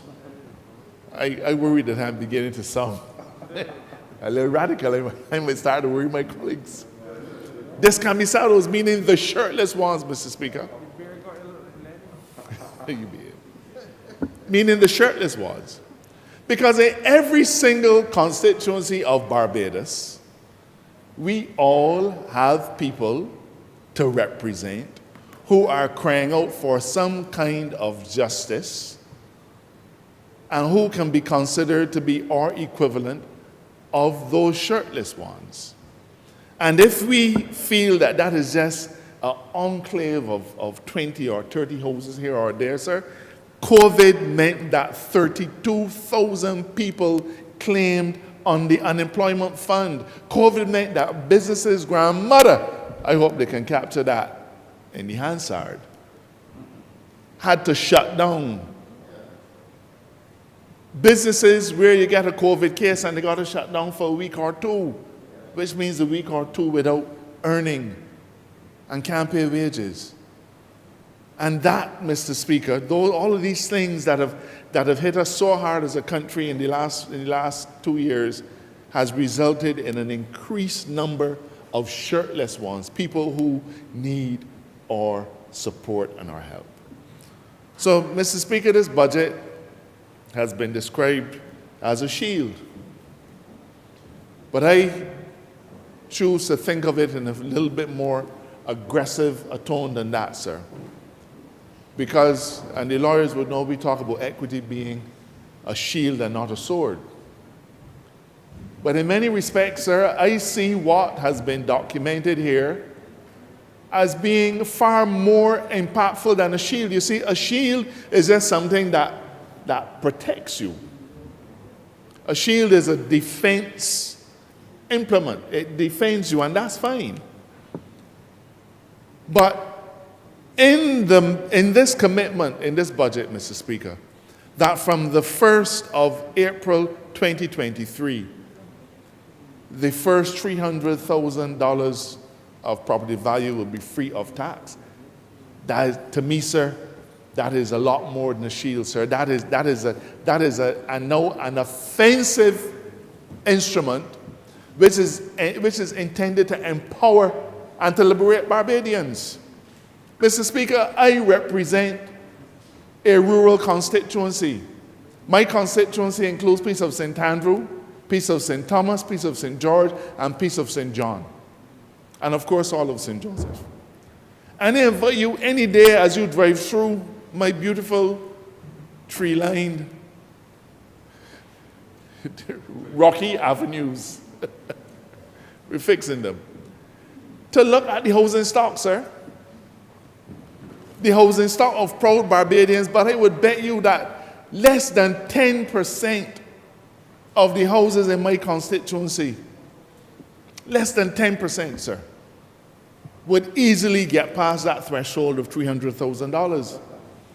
So, Mr. Speaker, the vast majority, and it's $300,000 as at 1st April 2023, 1st April 2026, $400,000. Mr. Speaker, the vast majority of my home-owning constituents will be free of any land tax. Free of any land tax. To me, sir, that isn't just a shield. Somebody who lays supine and puts something to protect themselves from blows. Yeah, that, sir, is a strong, aggressive tool to help to free up Barbadians. Mr. Speaker, today I got a call from a man in St. Philip who said to me, look, a gentleman needs to get bail for a young man, and he wants to put up his property. But problem is, the property had land tax owing on it. It wasn't a huge property, but it had land tax owing on it. So it couldn't be used. Now, I hope that my constituents never have to put their properties up for bail. But the point is, sir, the incidence of land tax affects us all in many, many, many ways. And so I commend the Prime Minister. We talked about it during the elections. And people say, man, that's just a political gimmick. You don't mean none of that. Wait and see what happens. Don't believe her when she says it. Don't believe any of them when they say it. but it is pronounced here as a reality, sir. This Prime Minister is more than a shield for my constituents. This will help to keep dollars in their pockets and children at school. But the other form of justice has to do with, and we've been ribbing the Minister of Housing about these 10,000 houses. I want a lot of them. I want a lot of them. Because all across my constituency, there's housing stock that needs replacing. And Hurricane Elsa should have shaken up a lot of us as parliamentarians and a lot of Barbadians. We've not had these challenges for many years, and a lot of our housing stock, Prime Minister, regrettably, isn't just about refurbishing. Some of it simply has to be replaced. And some of our constituents are in no position to do it for themselves. But I want to see, as part of that 10,000 houses program, a greater emphasis, Madam Prime Minister and the Minister responsible for housing, on a return to our sites and services program.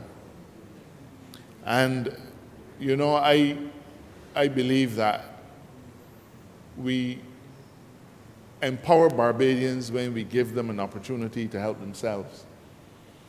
And I'm a firm believer in a generous proportion of our house lots being made available to people for rent so that they can build their own houses and over time buy. This is not alien to the Barbados Labour Party. This is not a new policy. In fact, with the support of the Prime Minister and the last Minister of Housing, I was able to get some service lots at Ginger Works. And Madam Prime Minister, the people of St. Joseph, they're clamoring for more and more service lots. And I'm satisfied that as we provide more opportunities like that for individuals, the money that they would have, notwithstanding the initiative that we have committed to, the subvention to first-time homeowners under 35, there are a lot of individuals who, Madam Prime Minister, will value the opportunity to rent a house spot and to use whatever resources they have to be able to see a house go up for themselves and their families. So I want to say to the Minister that I would look forward to a large number of these opportunities coming at Ginger Works in my constituency. Honourable Member, you have 5 more minutes, sir. Well, let me wrap up by looking then, sir, at another side of things. You see, Mr. Speaker, Mr. Deputy Speaker, we often, as we consider how we deal with the country, we often focus on the hard stuff, on the material stuff. So we talk about the taxation, we talk about changing laws and so on. But there are sometimes, Mr. Speaker, when you simply have to stand back and ask yourself the question, can we do what we do currently any better? And, Mr. Speaker, that will bring me quite squarely to closing comments on the matter of the 3 commissions that this government has committed to establish. One is the Constitution Reform Commission, the other is the Commission on Parliamentary Reform, and the third is the Commission on the Community for the Differently Able. Mr. Speaker, we go about our daily lives not focusing on any of these issues until we have to grapple with them ourselves. As a government, we are committed, though, to ensuring that whether they are in our face or whether they're perhaps a little bit off to the side, as we tend to push things that we're not so excited about, Mr. Speaker, it is our job as an administration to bring all of these issues to the fore and to deal with them. The Commission on the Community of the Differently Able is one, Mr. Speaker, that speaks to a society that understands that each Barbadian has a role to play. It is about a government, Mr. Speaker, that recognizes, and it's been our mantra for so long, that no one will be left behind. And therefore, that commission is especially dear to my heart. But also the Commission on Parliamentary Reform. It is an uncomfortable subject for many of us, because this is how we have always done it. We know nothing else. But the truth is, on a daily basis, we begin to see some of the cracks that appear in our system of governance, and we have to ask ourselves whether this will take us forward. And allied to that, Mr. Speaker, Mr. Deputy Speaker, is the Constitution Reform Commission. And the Prime Minister was only able to mention it en passant in her address to the Chamber, but I want to reiterate our commitment to launching a Constitution Reform Commission very, very early in this term. I can say to the public of Barbados that the draft Constitution is ready and will shortly be rolled out for their consideration. And we propose that Mr. Justice retired Christopher Blackman should be the chair of this commission. And I can think of very few people as eminent or as erudite as Mr. Justice Blackman to grapple with this issue for us. And I want to encourage all Barbadians to seize every opportunity to weigh in on this constitutional discussion as it is brought to the people of Barbados. Mr. Speaker, we've been elected for another term. And I want to urge that while we have won our seats with aplomb, and while we are enthusiastic about our resounding victory, we always bear in mind that to whom much is given, of him much is expected. And we are starting a new political term.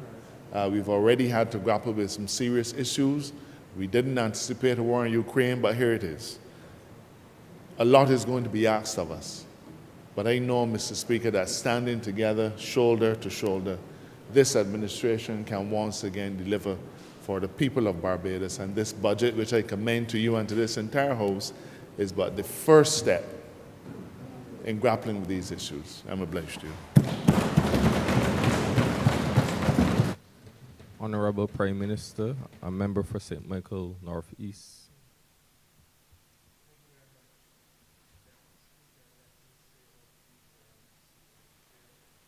Thank you.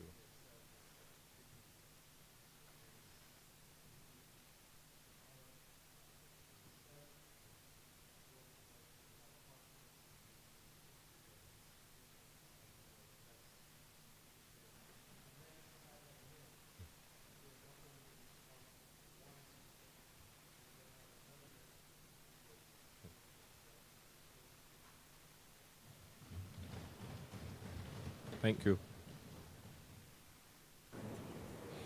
Thank you. Mr. Speaker, Mr. Deputy Speaker, I want to start my remarks as I close this debate by truly saying how proud I am to lead this party and to have the complement of persons that I have here today. Anyone looking on who did not know or had not heard what transpired in the earlier parts of this year that resulted in the confidence that Barbadians gave in the persons who now occupy this chamber would have understood why Barbadians acted in the manner in which they did. I've just come back from CARICOM Heads of Government conference, as you know, in Belize last week. And throughout the entire week, my colleagues asked me, but how did you manage to do this? And I said, well, we didn't do anything special. We just delivered for the people, but above all else, I had a team that remained connected and that commanded the respect of the people of this country. Anyone who doubted it, in listening to the debate over the course of the last 3 days, would understand how serious this government is about delivering for the people of this country at these difficult and uncertain times. And I want, with your permission, sir, to commend each and every member of this House of Assembly for performing in a manner that has brought honor, not just to our government, but to the people of this nation, that we have people equal to the task of one, recognizing that we must stay focused, stay humble, stay focused, stay humble, but two, that we are duty bound to grow this economy, because it is only when the pie gets bigger that we're in a position to fairly distribute what has to be distributed. And that even as we do that, that we protect and shield those who for no reason of their own cannot do so for themselves. I've listened to the commentary of those across the nation, and it is fair to say that more than 90% of those who have spoken have issued the one adjective that I consider to be a measurement that we have done our duty. And what did Barbadians say, almost to a man and a woman? That the budget was fair. That's the one word that you've heard from almost every quarter, that the budget was fair. They knew that now was not a time for giveaways. Bajans have an innate sense, and they appreciate that for any government to come and try to give away in this environment would be to put the country on a calamitous path. They knew that there are some who cannot carry on their own, and that's largely because they've not yet made the journey that would allow them to be able to carry their families and themselves where they want to go. But they know that there are those of us who recognize that even though they can't make that journey yet, that we're going to do everything in our power to allow them to be able to leave that train station and make that journey like others who have made it before, particularly in the last 70 to 80 years of this nation. And Mr. Speaker, at the same time, we knew that we have a duty to open the pathways and to create the propulsion, for want of a better phrase, the opportunities for people to be able to move forward again. Now, in a very real sense, this economy is in a twilight zone. It's in a twilight zone. It's between the worst parts of the pandemic, but optimistic as we had the test match today, and you only needed to go to Fontebelle to see what potentially the future can continue to hold for us, and people beginning to step out and looking to see, wait, we could step out in truth, or the rain will fall. We could step out in truth, or the ash can fall. Because when we started to open up after Alpha, the first weekend the ash came. But I want to say and to talk to those who are responsible for helping us get out of this twilight zone. I'm conscious that people are being cautious. But let us be careful that in exercising too much caution, that we don't undermine the very brand that we have. There are those restaurants that are still regrettably not up to fully staffed complements. And what has happened is that you may have one or two people then servicing 6 and 7 tables. And therefore the quality of service for which we had become known, and which was not yet at its zenith, is not yet being replicated. And my deepest fear as Prime Minister of this nation is that if we don't start to ramp up quickly, collectively, not just the public sector, not just employers, not just labor, but all of us, if we don't get up fast and seize the moment, the dog-eat-dog world that is out there will take away our business from us without us realizing it. And I therefore want to spend tonight, I'm going to answer a few questions and a few issues that have been raised, but I want to focus tonight on the fact that what is required of us all is a sea change in how we deliver service in this country.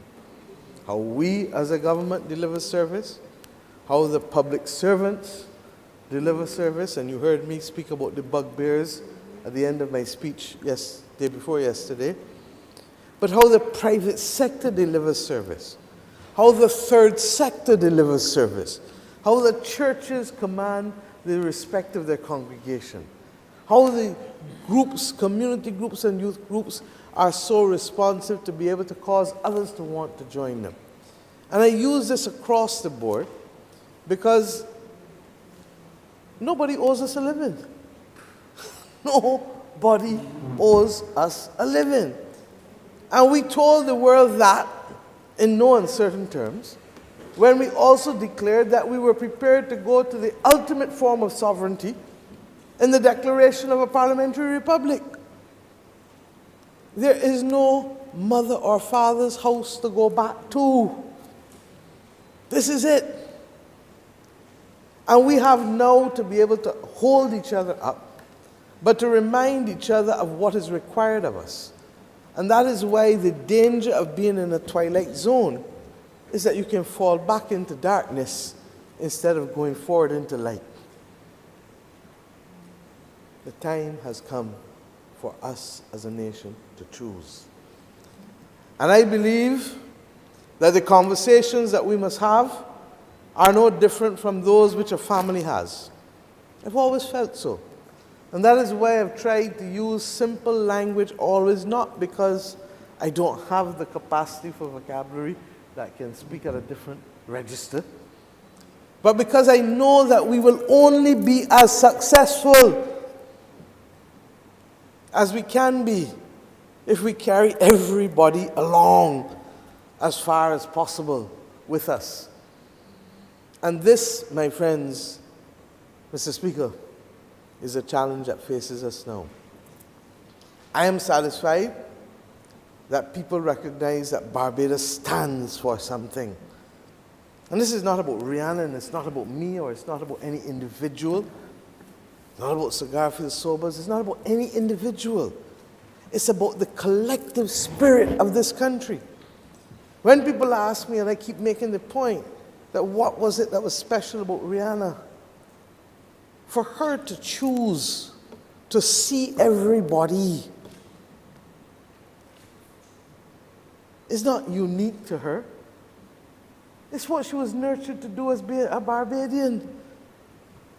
We teach everybody to see everybody and to hear everybody and to feel everybody. That's why, remember for St. James Central may remember this more than most. That's why the phrase Kadir is so unique. Kadir is as Bajan as they come because it reflects that sense of empathy. And this country translates what is a battle for social justice as that sense of empathy.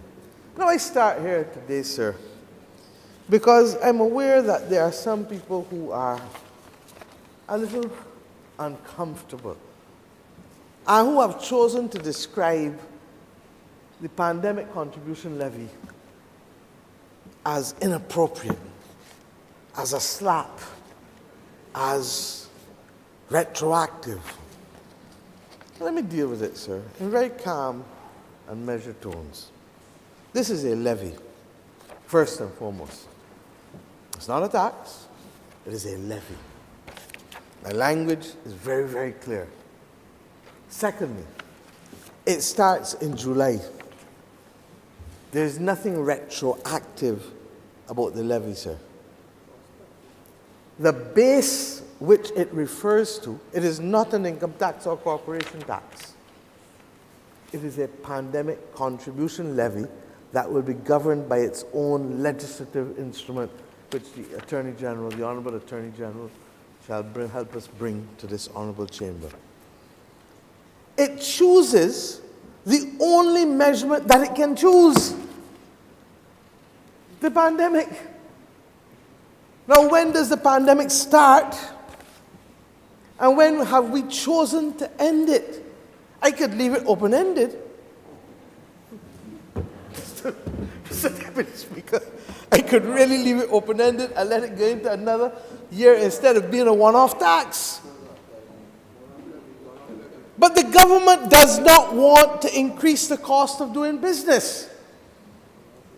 And the government believes that the tax measures that we have are sufficient once growth comes back to finance the activities of this government. But what we need help with is getting through this year, which is still a pandemic year, for which we have chosen not to recover any funds, but to get through this year because we feel that the double-digit growth could be possible. Now, before the war, I would have said would be possible. With the war, it's too uncertain. And I never went, I am not a gypsy, I am not a fortune teller, I cannot read fortunes, nor palms, and I don't pretend to be able to. Thank you, sir. But what I do know is that we are still in the pandemic, but because we felt that we wanted to be reasonable, that we would do a one-off tax instead of increasing the annual tax take, a one-off levy, instead of increasing the annual tax take, which would then affect the cost of business and would affect the competitiveness of this economy and of the enterprises in this economy. And therefore, Mr. Deputy Speaker, we chose what we believe to be a measured measure. And why? Let's just take one of the 5 groups. And we didn't do it across the board because we were conscious that many could not contribute to the levy because many had no money. If you have a 90% reduction in your tourists, tell me which hotel is going to be able to afford to do anything.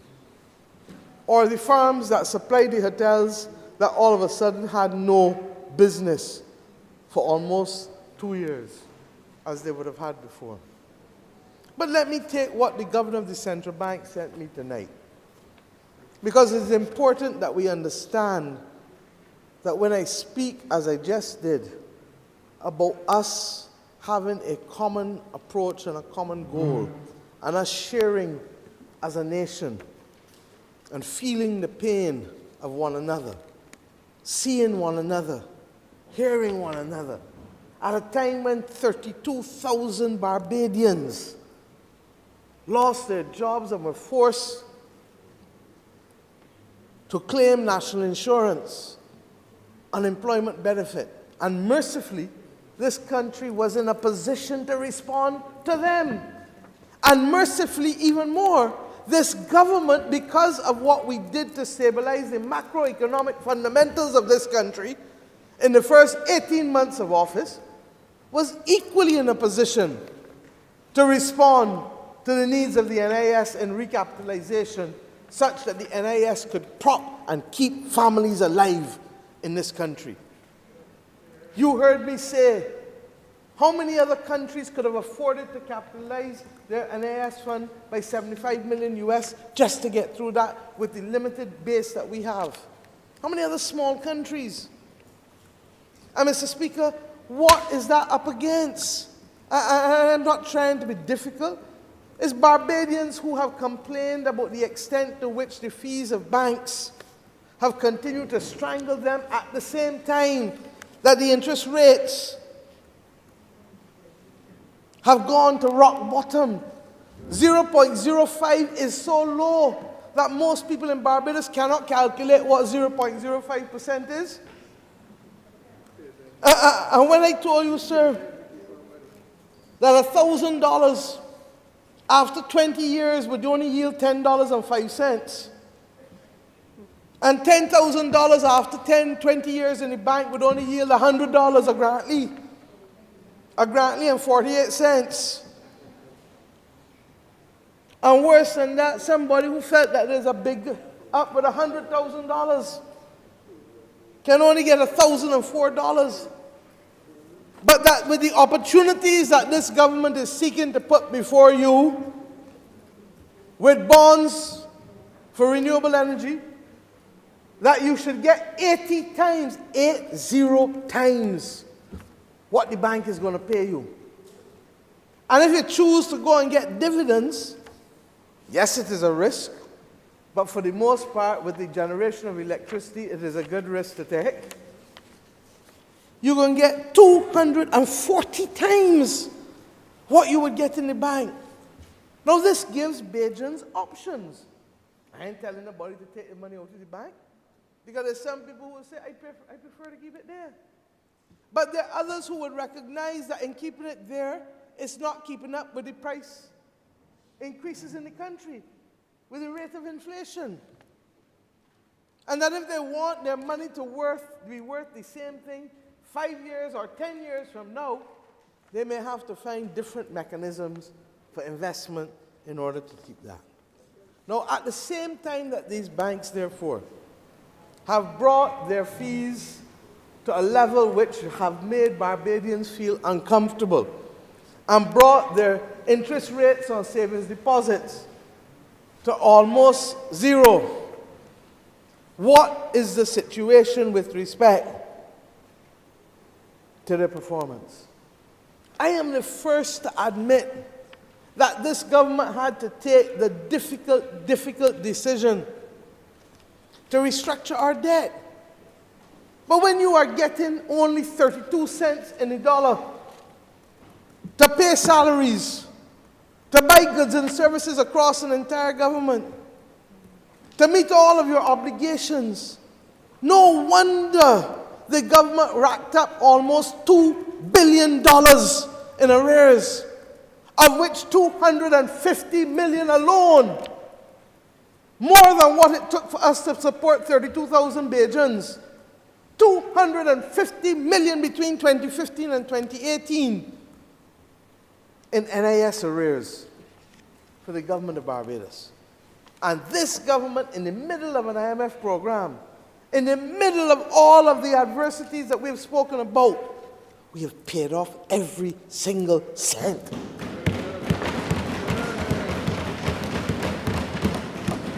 But above all else, we are ensuring that all of the state-owned enterprises and central government remain current with our liabilities to the NIS, because we understand, and I'm going to come to pension reform when I finish dealing with the banks, because we understand that this is the lifeline to our citizens who become elderly and for whom the ability to work is no longer there, but for whom the promise of Social Security was there to enable them to believe that they could live out their years with a level of dignity in this country.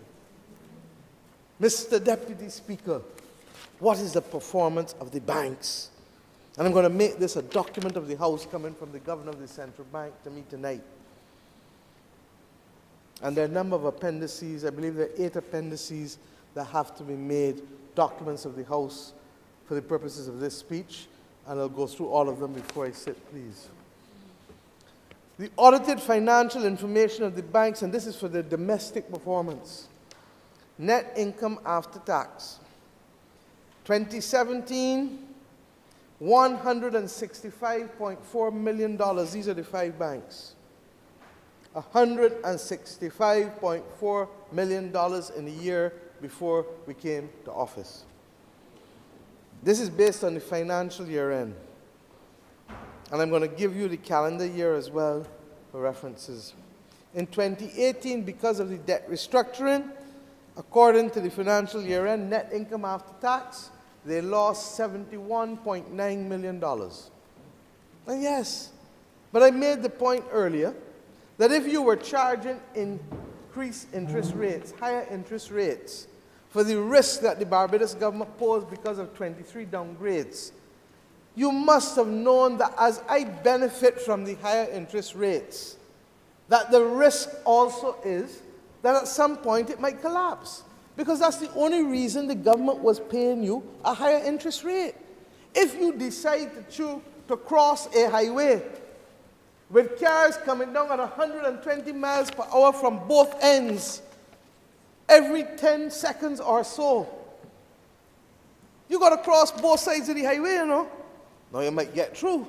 And when you get through on the other side, you say, if I'm going to do that, I want to be paid $100,000 for that gargantuan risk that you are putting to my body, to my well-being, to my stability.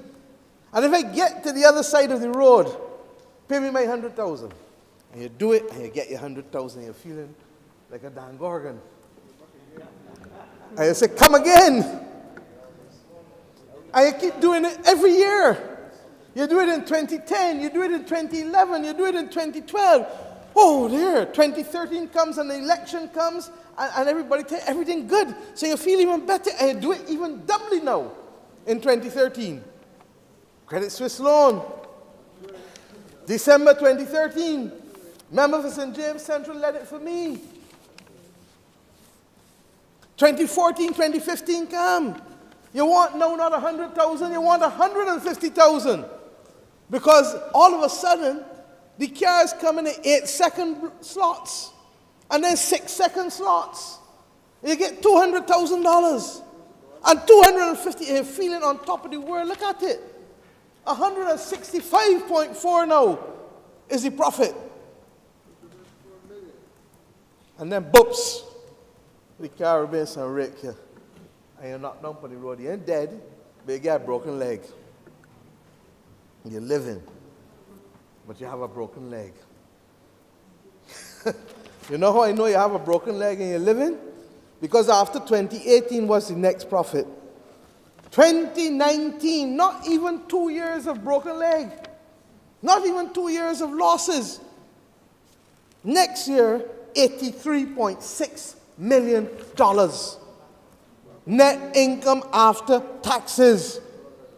According to the financial year. That's the same year that the government of Barbados had to send home 1,100 people. 1,100 people. That is what spawned the Household Mitigation Unit. Mr. Deputy Speaker, this is the reality of Barbados. And all who would want to create comparisons to other parts of the world, instead of comparing to other human beings in this country, would do well to remember that no man is an island and no island is the world.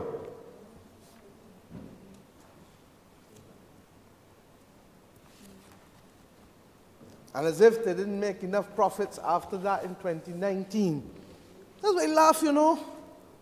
In 2020, in the middle of a pandemic, when the uncertainty was at its height, the banking sector made $97.346 million net income after tax, according to the financial year. And I'm going to go back, because if I use the calendar year, it is $101.554. And 2019, instead of 83.6 million, according to the calendar year, would have been 72.7. And the losses, according to the calendar year, would have been 30 million, not the 71.9 million. So whether you look at it in calendar year or financial year, when others were losing their jobs, when others were closing their businesses, and I don't grudge that, because they're performing a service, but by the same token, good Lord, have mercy upon us. Good dear, have mercy upon us. And when 2019 and 2020 were over, 83 million in 2019 for the financial year, 97.346 million in 2020, then comes 2021, the year of Alpha, the year of Ashfall, the year of Freak Storm, the year of Hurricane Elsa, the year of Delta, the year of the beginning of Omicron. How many things I called there? About 6 things? Slap, slap, slap, slap, slap, slap, slap. You said it, the Honourable Attorney General, the Sisyphean dilemma. You get the country up, and as soon as you think you're getting round the corner, boom, rock back down the hill. Up again, boom, rock back down the hill. How much they made in 2021? Take a guess. Financial year. 146.43 million. And in the calendar year, 149.867. Now, Mr. Speaker, we are not asking them. We did not come here, look, I bring this. I didn't come here to increase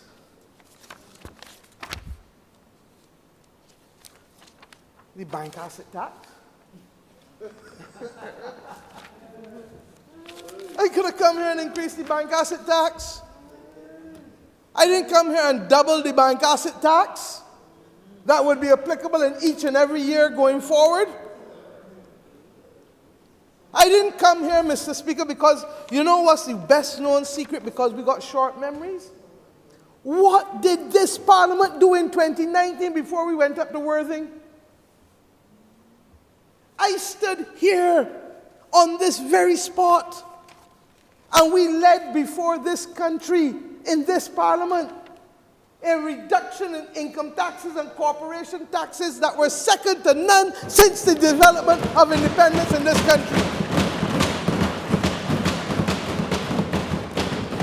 In the middle of an IMF program, we took people earning 2,000 and change and said, no,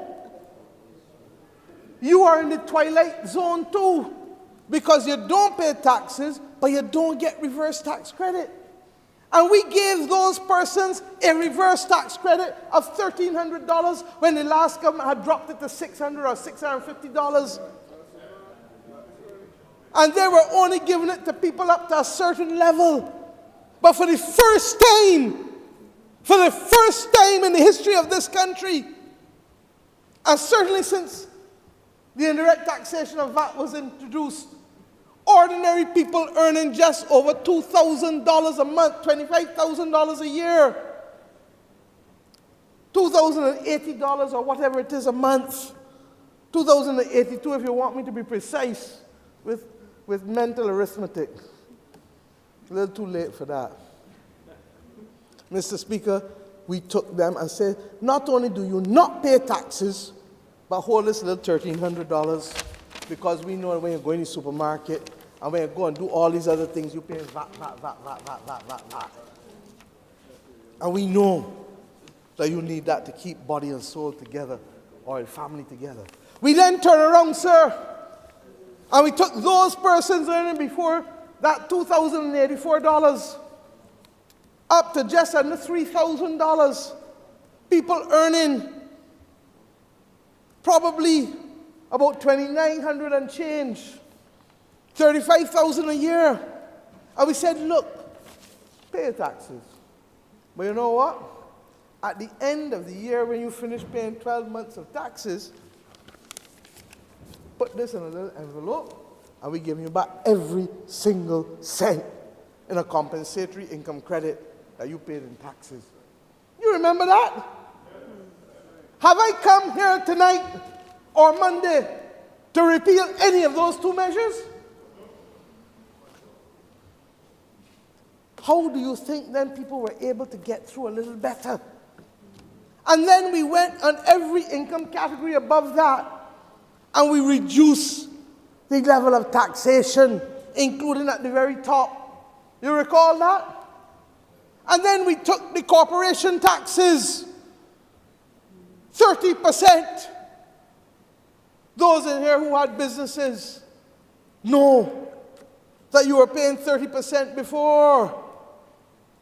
And the same banks, and the same insurance companies, and the same telecommunications companies, and the same oil and gas companies, and every other company was a beneficiary of their taxes moving from 30% to a high rate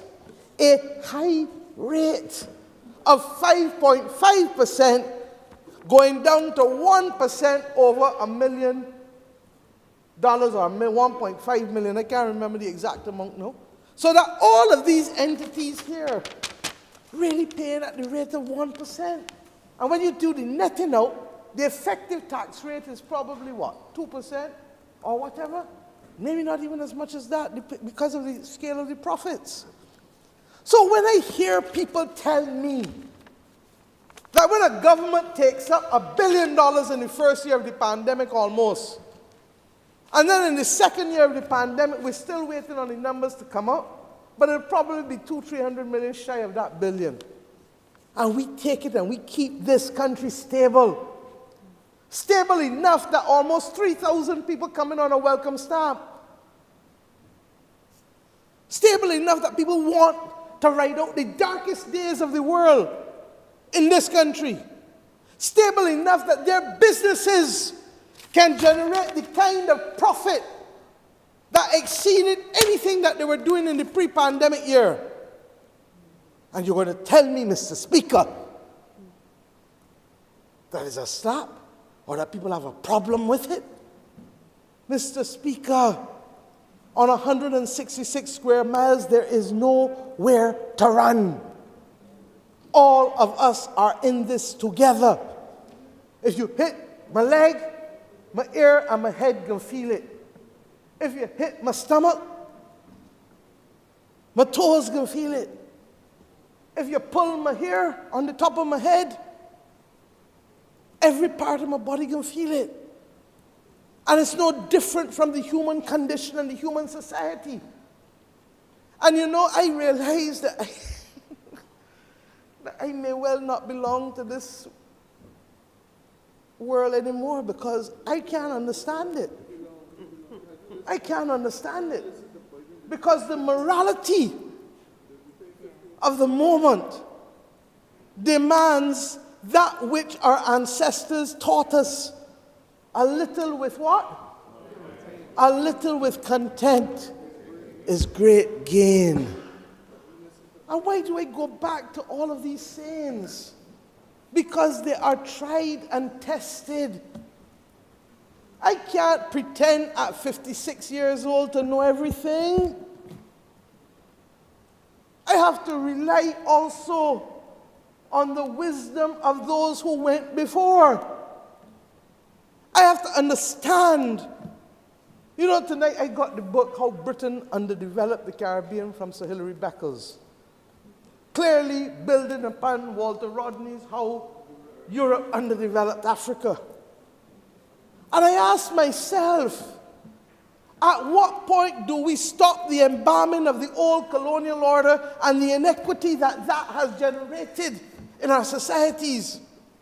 At what point do we see people, hear people, feel people?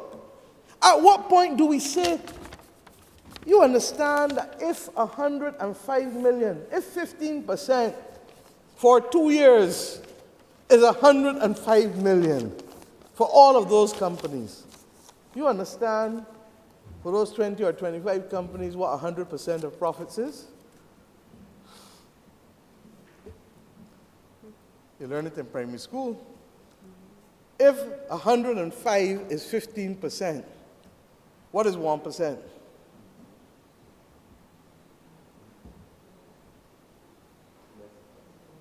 Not 1% is 7. So what is 100%? 700 million in profits. I did not say gross revenue. I did not say expenses. I said what? Net income. Did I say before tax? So after they pay the taxes, after they pay the bank asset tax, after they pay the corporation tax,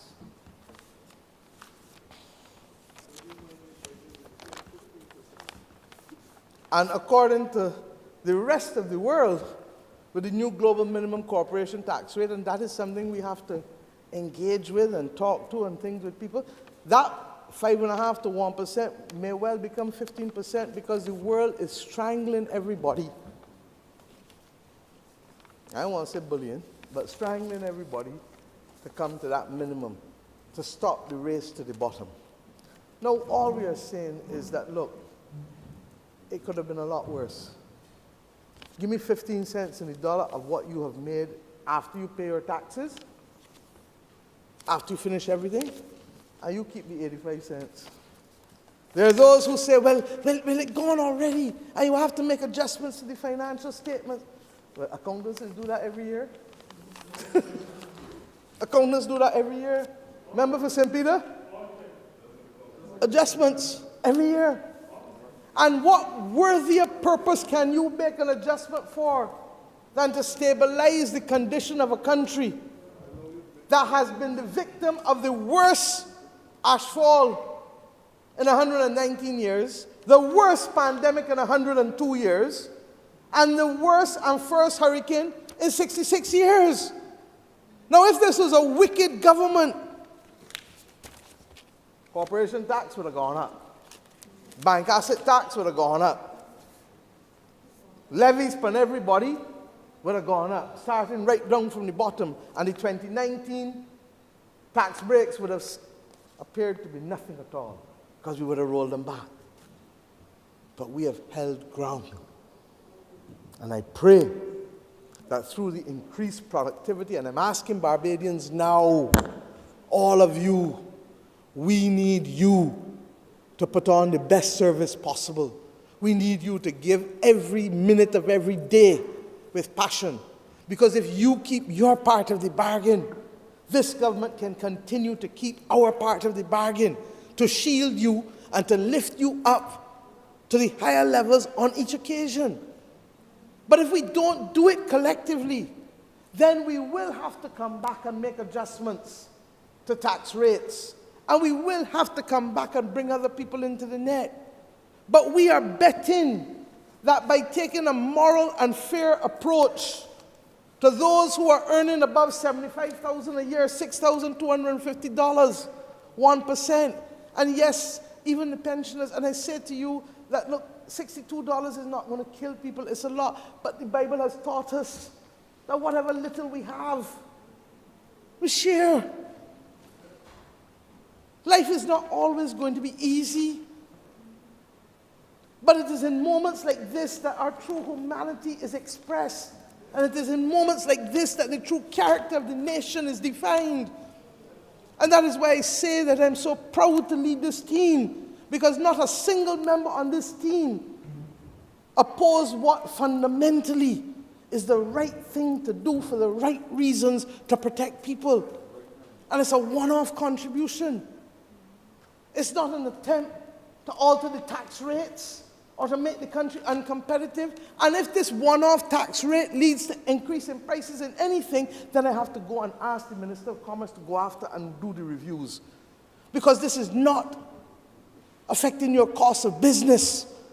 This is just a contribution from your profits. Just like you're going to church and you do a contribution.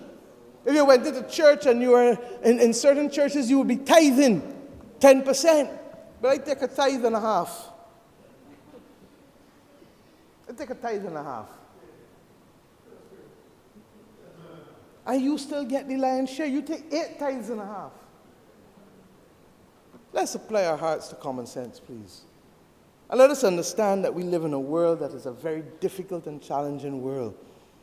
And that if ever there was a time when we walk the road, do you see a little child running on the road alone? Or do you see the adult, be it an older sister, older brother, a mother, a father, a grandmother, holding the little child's hand? To do what? To protect them. And not even the right hand, because we drive on the right hand side of the road, so it can be the left hand. Because you don't want the child walking in the middle of the road.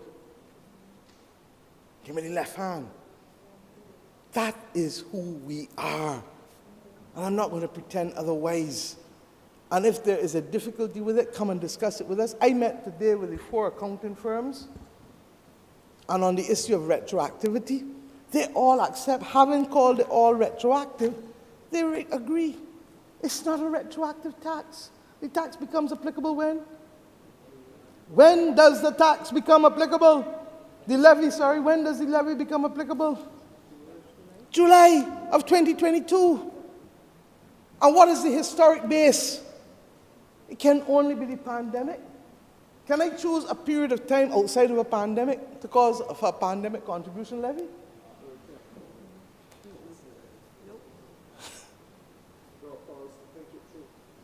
85 cents in the dollar stays with them.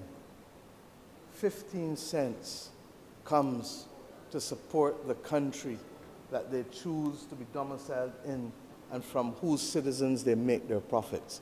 We are not touching holding companies. We are not touching their income from other CARICOM territories. We are touching what they make here, contributed to by the blood, sweat, and tears of Barbadians and those living in Barbados. Let us get on with the business of this country, please, and let us do the right thing for the right reasons at this most difficult time in the world. And if we do so, I'm saying to you that I'm counting on growth, and I'm counting on Bajans. I'm counting on Bajans. Don't come to work at 10 o'clock when you're supposed to come to work at 8 o'clock. Don't left at 3 o'clock when you're supposed to work to 4:30. Don't chinks and wait for somebody else to do and be an eye servant. I'm talking straight now. Because whenever done, if you do it, I'm going to be the one that got to come back here and try to correct things. And I don't want to do that. But I know that if we work together in the public and private sector and we make people feel good, our old lady that come down from St. George, you don't know whether she paid taxi or whether she come on the bus, and you don't know whether it's her last money or not, and she come in to pay something, don't tell her that you're going to lunch and you ain't taking the money. Because you don't know how she can get back down tomorrow. Those who come into welfare, listen to them. Understand the circumstances. The licensing authority, I've already told the Deputy Prime Minister, within the next 4 weeks, I don't want to see another backlog, another card, another licensing card. Not one.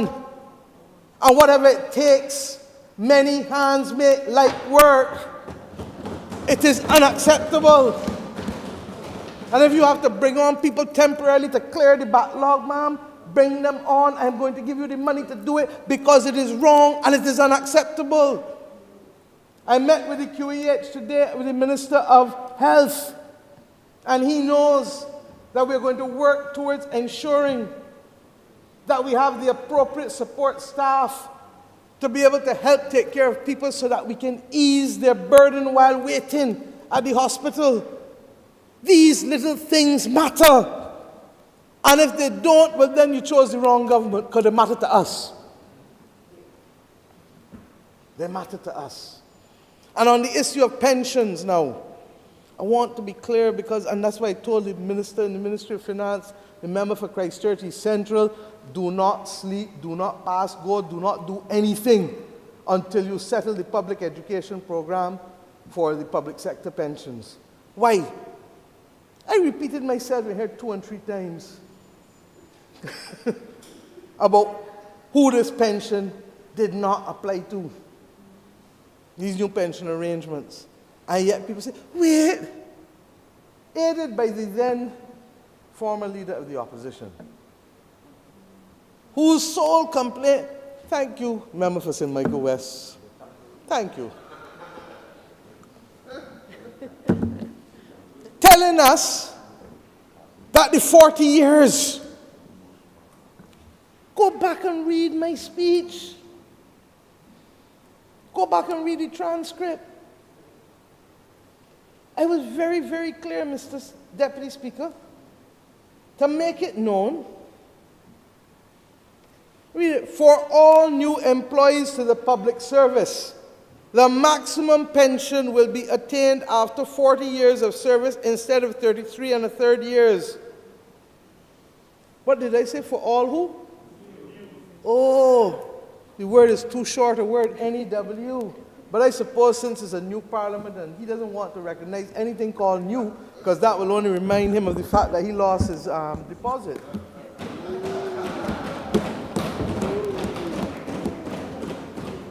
All jokes aside,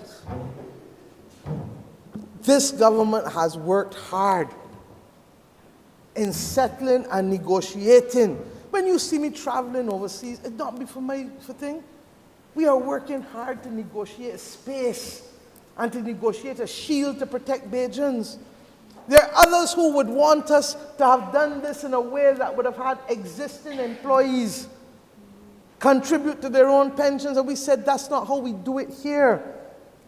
That we're going to make other adjustments, that what we will do is that we will bring on the new employees, and those who are promoted to above the insurable earnings for the first time, or appointed to above the insurable earnings after the applicable date of January 1st next year, that they will then contribute.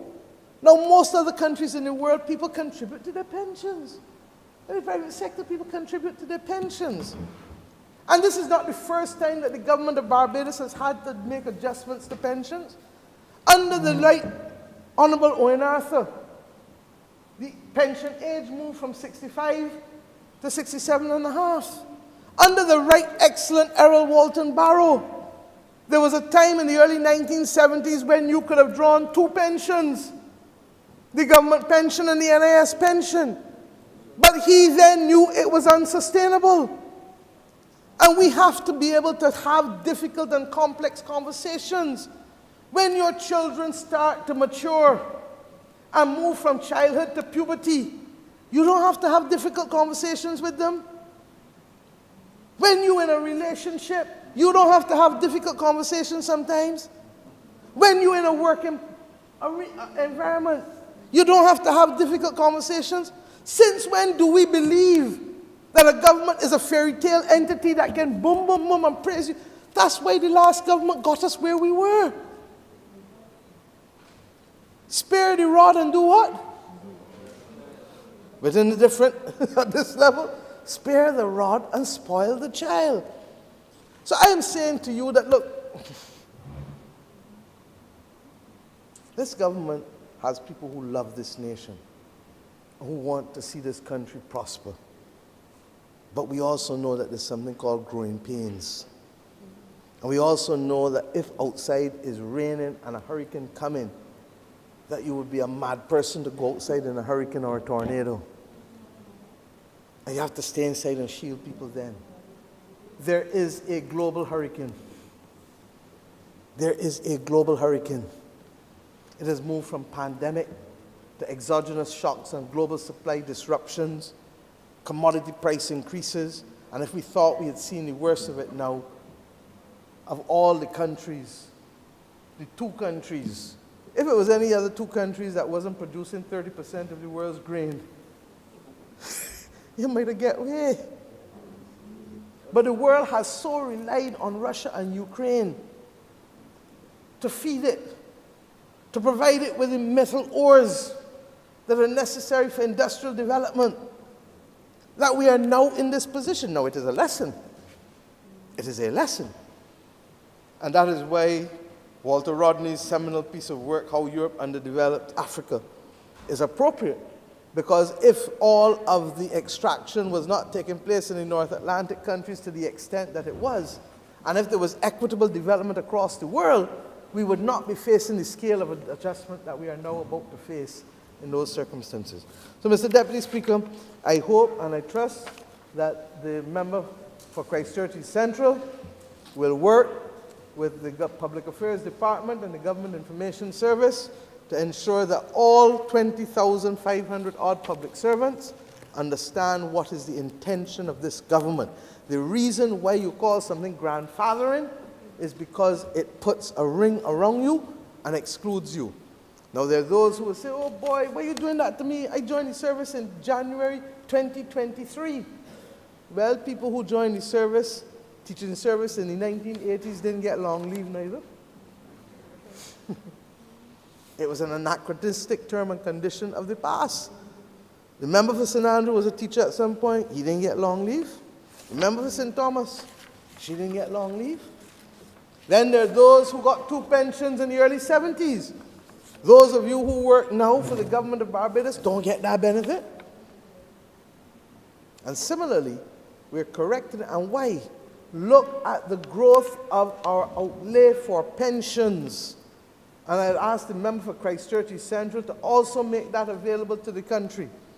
We are almost spending almost 10% of our expenditure on pensions alone. It is unsustainable, Mr. Speaker, and if we want to make sure that this country is good for the long haul, then we need to make these adjustments now, and we're doing it in the least harmful way to the people who are here. Mr. Deputy Speaker, I also want to just quickly address the issue of water. And I'm told that there are a few people who were upset and said that their water rates have gone up. I told you that up front.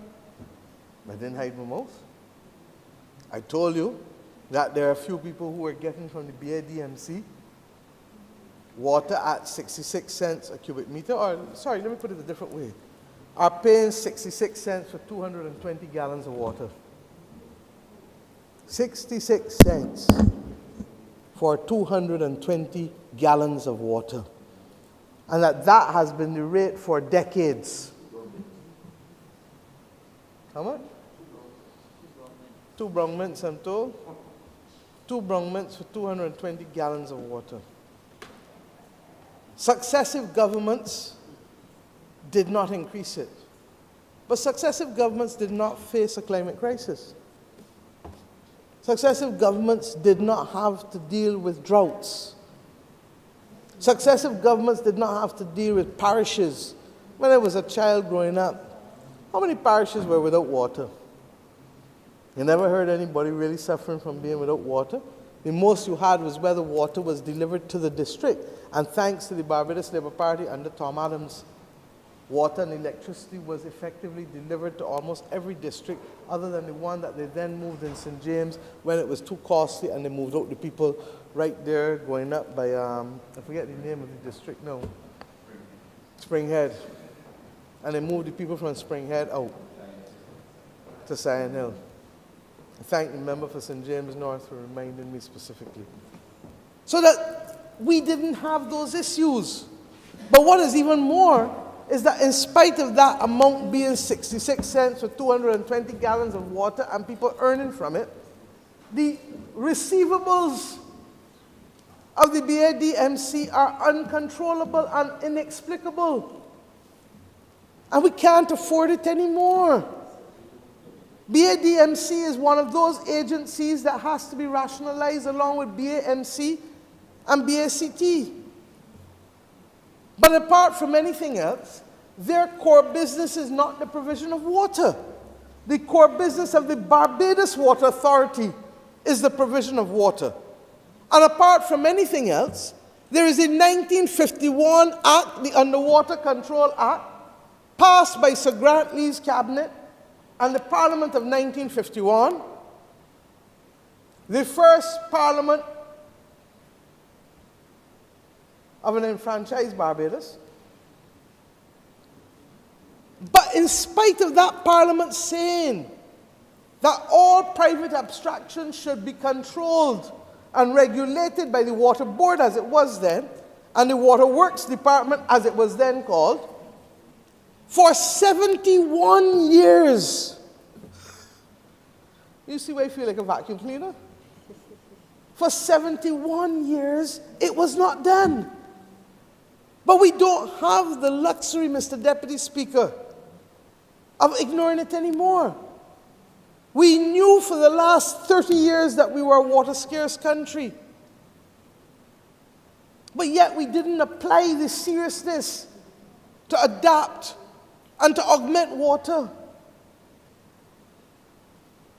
And we knew that the mains were leaking badly. For at least 15, 20 years, we've known that.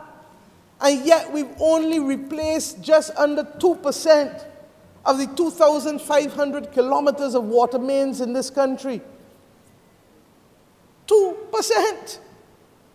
Now, Mr. Deputy Speaker, that is why this government has said it cannot kick the can down the road anymore, because there is no more road to kick it on.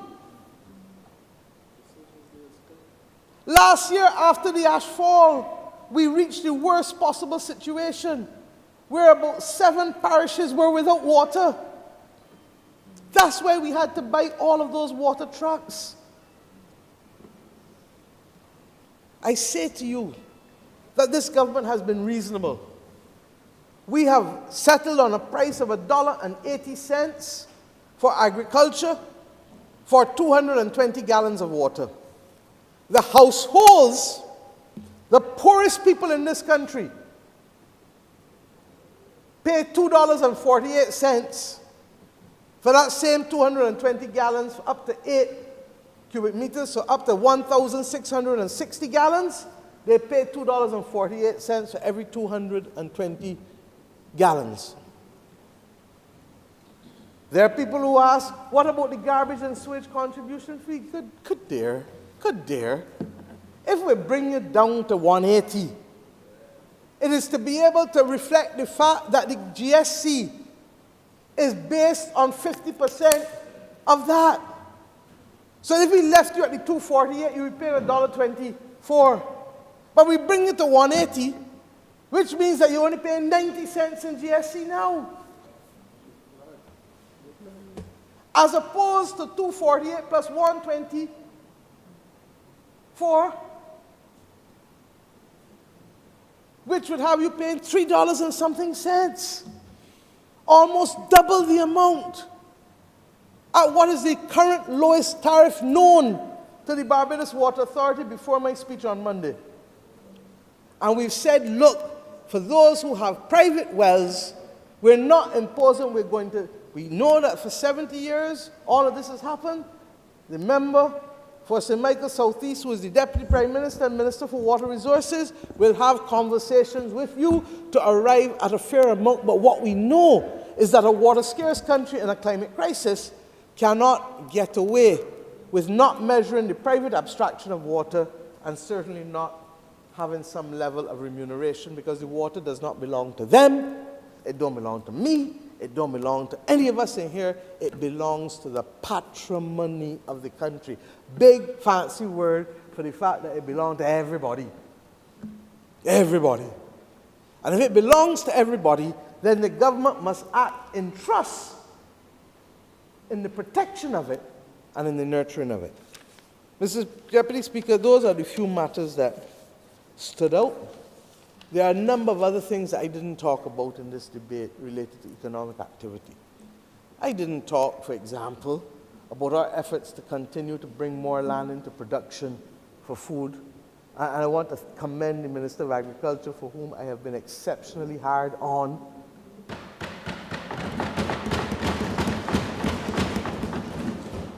And he knows why, not because I want to be hard, but we are at that stage where we must do better at feeding ourselves. And I don't have time put down, and none of us got time put down. And it's a good thing that we've been rushing, because Russia come from Ukraine. It's the truth. Similarly, the President of Guyana has also insisted that even before the construction of the Barbados-Guyana Food Terminal, that they want to ensure that we do all that we can to bring food prices down. And I've asked the Minister of Agriculture to speak with Barvin and the other farmers, because there is a possibility of cooperative arrangements even now before we build the terminal. because we don't want people to starve while we wait to build the terminal. And I really want to commend him and thank him for his cooperation with us on these matters pertaining to food and nutritional security.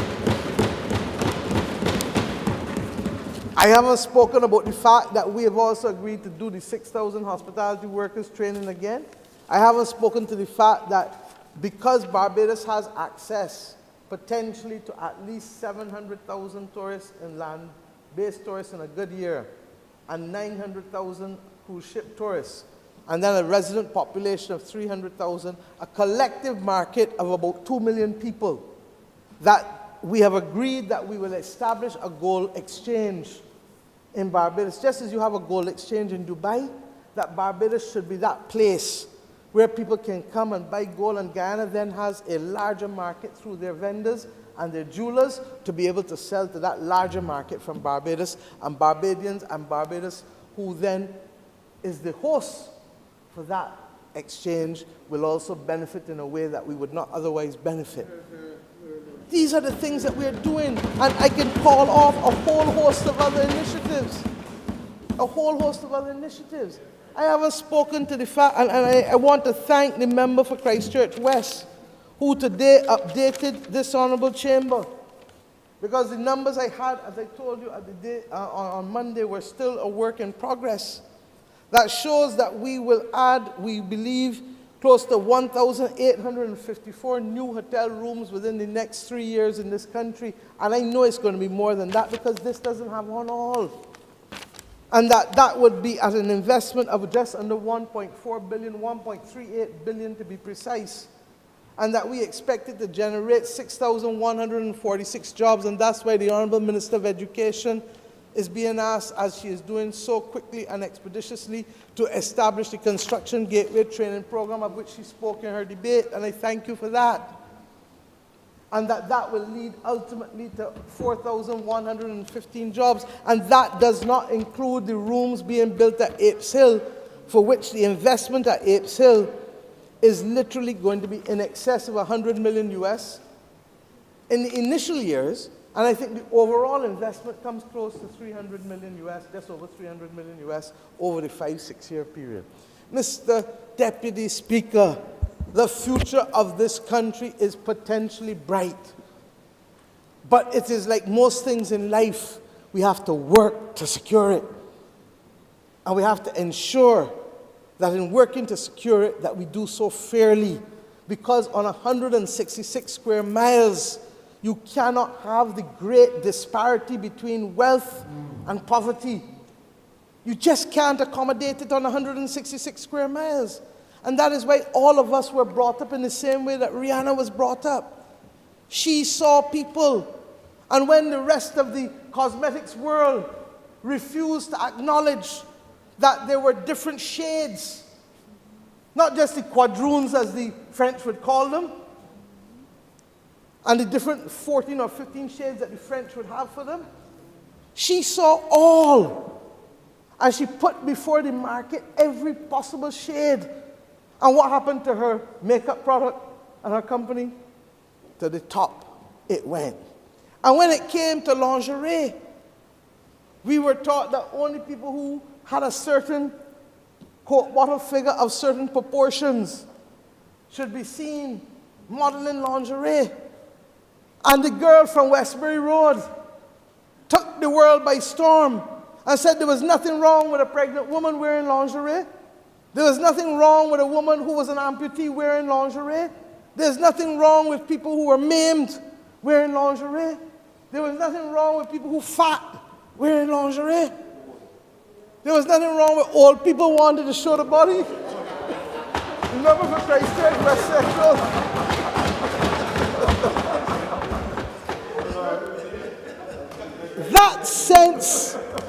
That sense of inclusion is as Bajan as it gets. And that is why, Mr. Deputy Speaker, I say to you that I am proud that the public of Barbados recognize more than any other word, the word that they have used in this budget is that it was fair. And in the middle of a pandemic, in the middle of a war, for a government coming out of an election. Last government came out of the election and carried us to the Hilton and tell us that we had to make an adjustment and they were sending home people. Praise up everything before the election and lick us up after. Last election in Wharton, I told the country, same night I said, give me the vote and watch me, I said we may have to go to the IMF. I hid my mouth before the election. This election, I said that we will consult with the people and determine if we have to go back to the IMF. The truth is that I was far more hopeful before the war. But now we're going to take our time and talk and measure because we will not put the people of this country at risk for any reason whatsoever. There is no pride that is worth it. And the old people tell us all the time that pride comes before a fall anyhow. But I give the country the assurance that the consultation will be wide, as I said, locally and internationally and regionally. But above all else, Mr. Deputy Speaker, I give the country the assurance that this government will continue to shield those who must be shielded, but reach for the skies in terms of growth. And I know that the new initiatives that we have in here, many say, oh, you didn't get all of that done. Well, I might not get 100%, but I can die trying. And I'm not going to come close. And I can say that the Deputy Prime Minister knows the same thing. The Attorney General knows the same thing. The member for St. James Central, who is the Minister of Commerce and Trade, knows the same thing. The member for St. George South knows the same thing. The member for Christchurch East knows the same thing. The member for St. James Central South, St. James South knows the same thing. The member for St. Philip South, St. John, St. Peter, St. Michael South, St. Michael West Central, Christchurch East Central, Christchurch West, Christchurch West Central, St. Philip West, new members, St. Michael North, new members, St. Andrew, new members, City of Bridgetown, new member, St. Michael West, new member, and then St. Lucie, and then, Mr. Speaker, Mr. Deputy Speaker, the elders who will guide us, St. Thomas, St. Michael East, St. James North. I like to feel he's a young boy, but... And of course, Mr. Deputy Speaker, yourself, St. Michael Central, and in their absence, St. Michael South Central and Christchurch South. Mr. Deputy Speaker, and St. George North, who is out of the island. Mr. Deputy Speaker, this is the collective representation of the Barbadian spirit, and we are duty-bound to reflect it in our decisions. We have not chosen the hand that we have, but we shall play the hand that we have the best way we know, fairly, honestly, and with pride, because we know that if we do it to the best of our ability, that we will do well and we will carry as many of our people with us as is our obligation. Those who went before us did it, and they faced challenges. And I am confident, Mr. Deputy Speaker, that the people of this nation and the government of this nation, working together along with every sector and partner in this nation, can make Barbados make this journey through these choppy and turbulent waters. As one people, we will lift up this nation, our Barbados, and we will carry as many people as we can humanly carry. I'm obliged to you, and I pray that the public of Barbados meet us on the journey of doing as best they can with their productivity, with the quality of their service, with a smile on their face, even if you're vexed, it in everything that you say when you're vexed. But we will do it together because that is what is necessary to get us to the end. Mr. Deputy Speaker, before I sit, there are a number of appendices that I would want to make sure are part of the record of this honourable debate. And those appendices start as follows, sir. The first appendix relates to the summary of measures, Appendix A. And make that a document of the House. The second appendix, Mr. Speaker, is the fiscal performance. You would note that I took an approach similar to Mr. Barrow in the late 1970s, where instead of giving all of the outturned figures in his speech, he preferred to give it in an appendix. And I do it because the truth is that 90% of the public don't understand when you start calling 303.67 billion, this and net, this, a lot of mumbo jumbo. But it is here for who needs to know. So that is Appendix B. Appendix C is an assessment of the international developments, because we felt that it was important that when the records of this kind of House are looked at, that people understand the international developments dispassionately against which this was done. Appendix C was the debt and financing issues. Appendix D, needs of the country. Appendix D is the international development analysis. Appendix E is the list of selected zero-rated items. Appendix F is the tariff rates of vehicles for personal transport.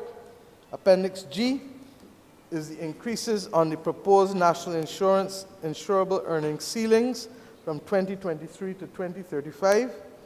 And Appendix H is that scandalous sheet that shows what you will earn in a bank as compared to what you will earn in 4% dividends, 4% interest bonds, and what you will earn in dividends with a 10% rate of interest. It is called investment options, but it is better known as the sheet of scandal, because nobody could ever believe that after 10 years of $1,000 in a bank account, 20 years of $1,000 in a bank account, that you will only earn $10, not even $1 per year. Mr. Deputy Speaker, with these few words, I'd like to commend in particular all honourable members for their commitment, their speech. I've told you how proud I am of them, but like the others who have spoken, the special mention goes to the new members of Parliament, who have all acquitted themselves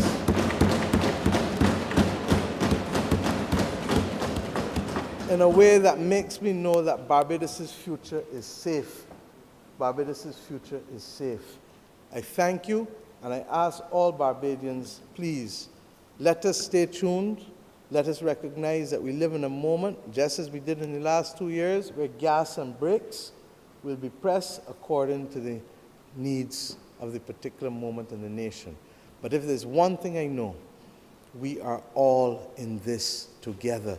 And if ever there was a time to remember that passage from Ecclesiastes, it is now, that there is a time and season for everything. And this now, Mr. Deputy Speaker, is the time to plant, is the time to build, is the time to nurture.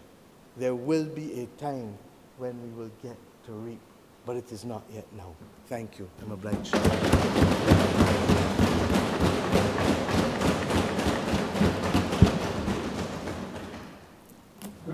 Deputy Speaker, beg to move that this bill be now read a second time.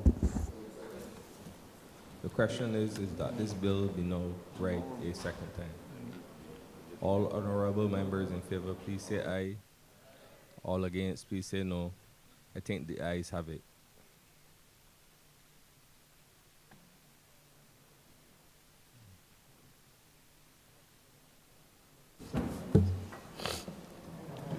Mr. Deputy Speaker, I beg to move that the bill be sent to Standing Finance Committee and recommitted. The question is that this...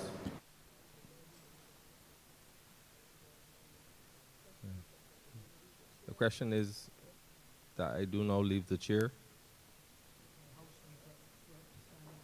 and the House revert to Standing Finance Committee. All those members in favour, please say aye. All those against, please say no. I think the ayes have it.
This House is now in Standing Finance Committee.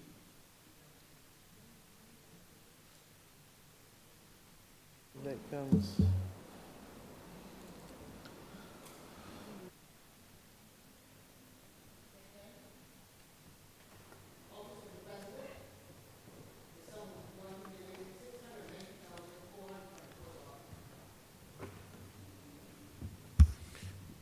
Mr. Chairman, I beg to move that head 10 stand part as amended. The question is that heads 10 stand part as amended. All honourable members in favour, please say aye. Where it is, though. Honourable members against, please say nay. Methinks the ayes have it. Mr. Chairman, before we go, I think the honourable member may want to tell the country what the sums are for. Thank you.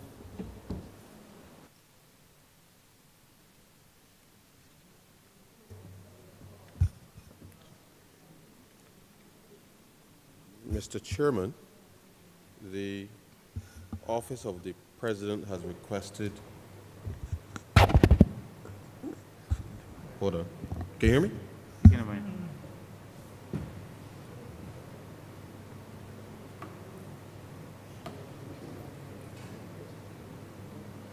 The Office of the President, Mr. Chairman at State House, will be doing some renovations with respect to the state of the kitchen, and that is responsible for the amendment. The renovation of the kitchen at State House.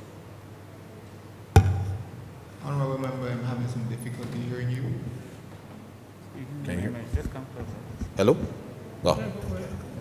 Right. Sorry, Mr. Chair. I was saying that the reason for the adjustment is a move-in with respect to the renovation of the kitchen at State House.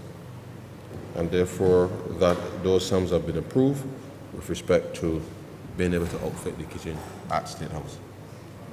With those few words, Mr. Chair, I beg to move that head 10 stand part as amended. Wait a second, that, sir. The question is head 10 stand part as amended. All honourable members in favour, please say aye. Honourable members against, please say nay.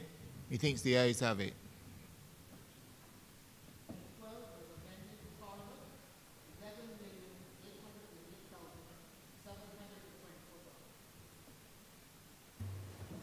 Mr. Chairman, can you hear me? Yes. To support the work of the Parliamentary Commission, the reason for the variation is to make those provisions with respect to the constitutional provisions. So, with those few words, I beg to move that head 12 stand part as Wait a amended. second, that, sir.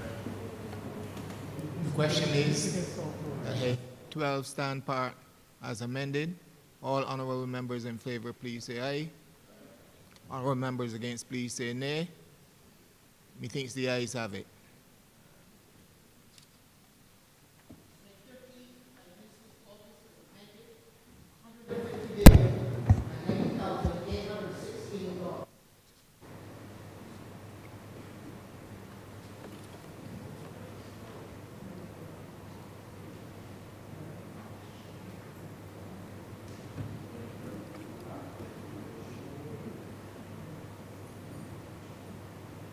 Mr. Chairman, the move-in with respect to Prime Minister's office relates to the reassignment of the Roosteries program from the Ministry of Environment to the PMO's office, which is responsible for the variation in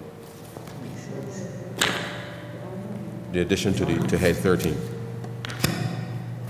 And so, Mr. Chairman, I beg to move that head 13 stand part as amended. Wait a second, that, sir. The question is that head 13 stand part as amended. All honourable members in favour, please say aye. Honourable members against, please say nay. Methinks the ayes have it. Head 15, Cabinet Office is amended, $17,869,302.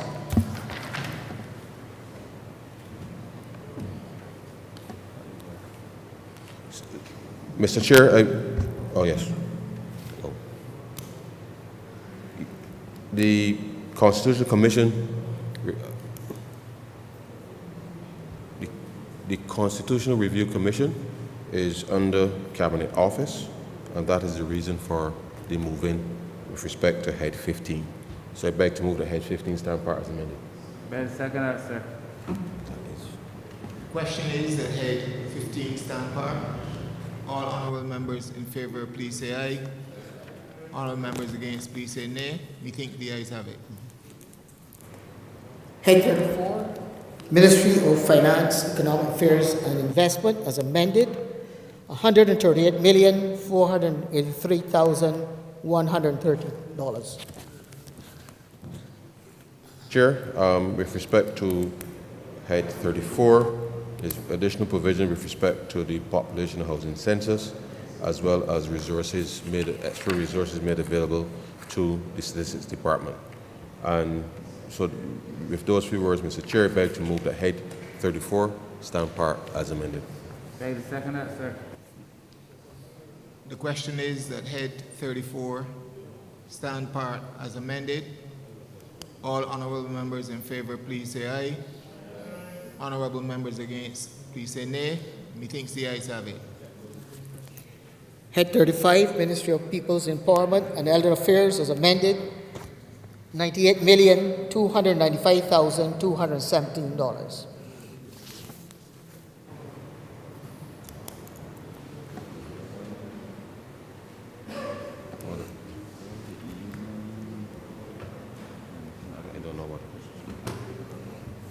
Mr. Chairman, I beg to move that Head 35 stand part as amended. Better second that, sir.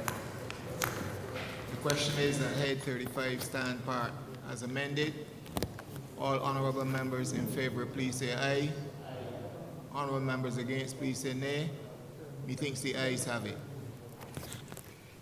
Head 81, Ministry of Transport, Works and Water Resources, $129,822,989.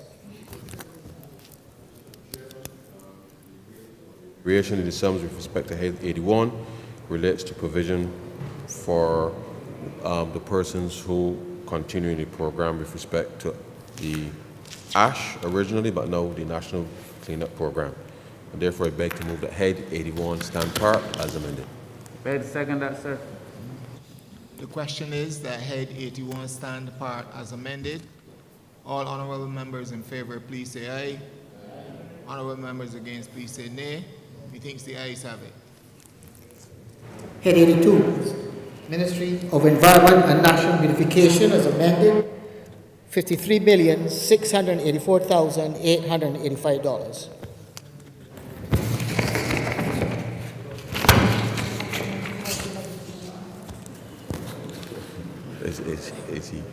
Mr. Chairman, as I indicated earlier, the movement of the Roofs to Reefs program from the Ministry of Environment to PMO precipitates obviously the adjustment in Head 13 before, as well as Head 82 at this particular point in time. So it's the movement of the program from one head to the other, and therefore I beg to move that Head 82 stand part as amended. Better second that, sir. The question is that Head 82 stand part as amended. All honourable members in favour, please say aye. Aye. Honourable members against, please say nay. Methinks the ayes have it. Clause 2 as amended. Chairman, as a consequence, the value of the appropriation has increased to $1,862,898,498, and therefore I beg to move and therefore I beg to move that Clause 2 stand part as amended. Better second that, sir. The question is that Clause 2 stand part as amended. All honourable members in favour, please say aye. Honourable members against, please say nay. Methinks the ayes have it. The schedule as amended. Mr. Chairman, I beg to move that the schedule as amended be the schedule to the bill. Better second that, sir. The question is that the schedule as amended be the schedule of the bill. All honourable members in favour, please say aye. Honourable members against, please say nay. Methinks the ayes have it. Report. Beg to move that you do not report to His Honor the Deputy Speaker the passing of one bill in Standing Finance Committee, the standing of one bill as amended in Standing Finance Committee. Better second that. The question is that I do not report to His Honor Deputy Speaker the passing of one bill in Standing Finance Committee as amended. All honorable members in favor, please say aye. Honorable members against, please say nay. Methinks the ayes have it.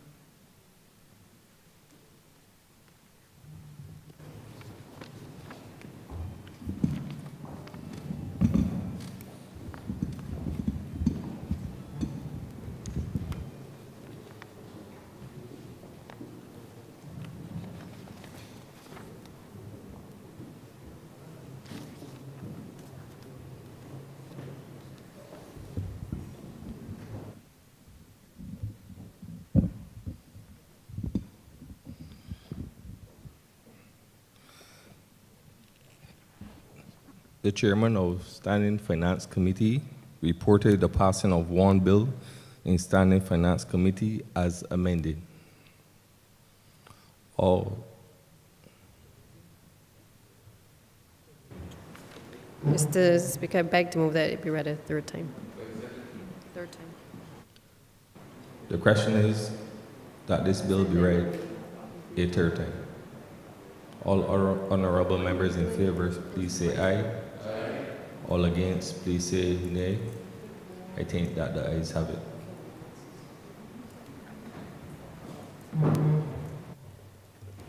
Mr. Deputy Speaker, I beg to move that the bill be now cited as the Appropriation Act 2022. This bill be now cited as the appropriation.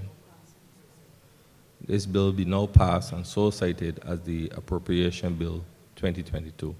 All honorable members in favor, please say aye. All against, please say nay. I think the ayes have it. This bill now stands passed.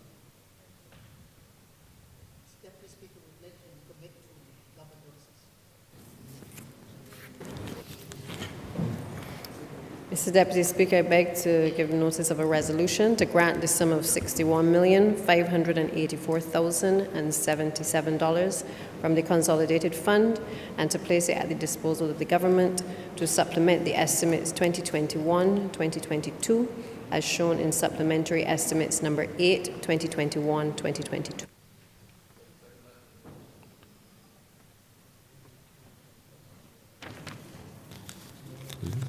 Return to government business, sir. Order number 5 on the supplementary order paper, naming the honorable leader of the House to move that the House resolve itself into Standing Finance Committee, consider grant of sums of money for the service of this island.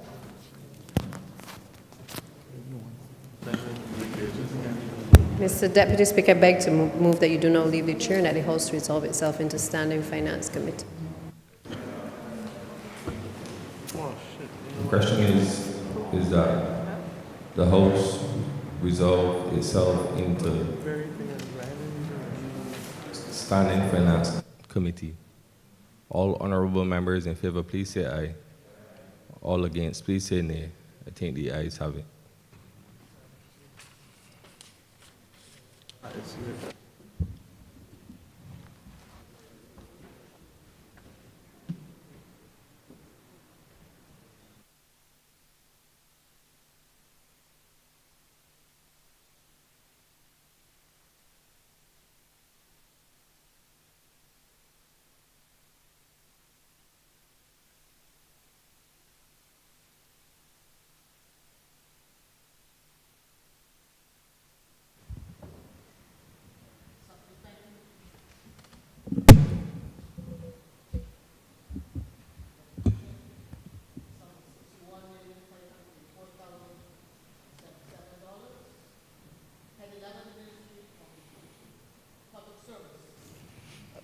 $50 million. Who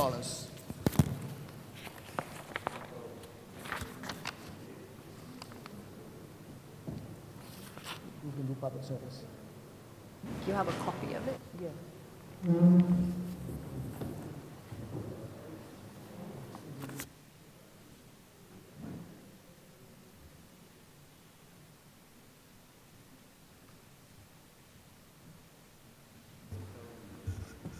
Chair, Mr. Chair, the sums being requested is actually $50,000 for the purpose of remuneration in relation to members of the commission, as well as various advertisements with respect to publication of vacancies, as well as the remuneration for doctors who would perform assessments with respect to medical boarding of public officers. And therefore, relatively routine and straightforward, Mr. Chair, in relation to the Ministry of the Public Service. And so with those very few words, sir, I'd beg to move that head 11 stand part. Better second that, sir. The question is that head 11 stand part. All honourable members in favour, please say aye. Aye. Honourable members against, please say nay. Methinks the ayes have it.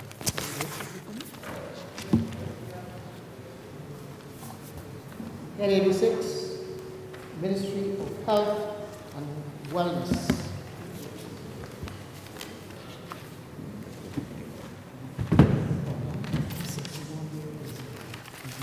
Mr. Deputy Speaker.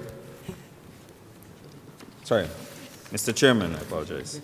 The sums requested in the amount of $61,534,077 largely relate to two institutions, the Queen Elizabeth Hospital and also the Ministry of Health and Wellness.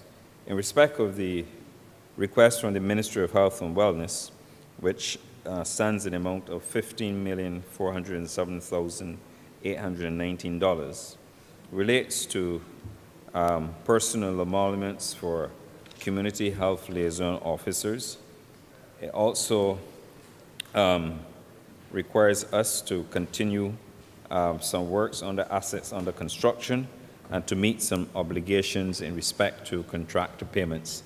As you will recall, House may recall, the Ministry of Health and Wellness undertook works in respect of the outpatient clinic at St. Joseph and St. Andrew.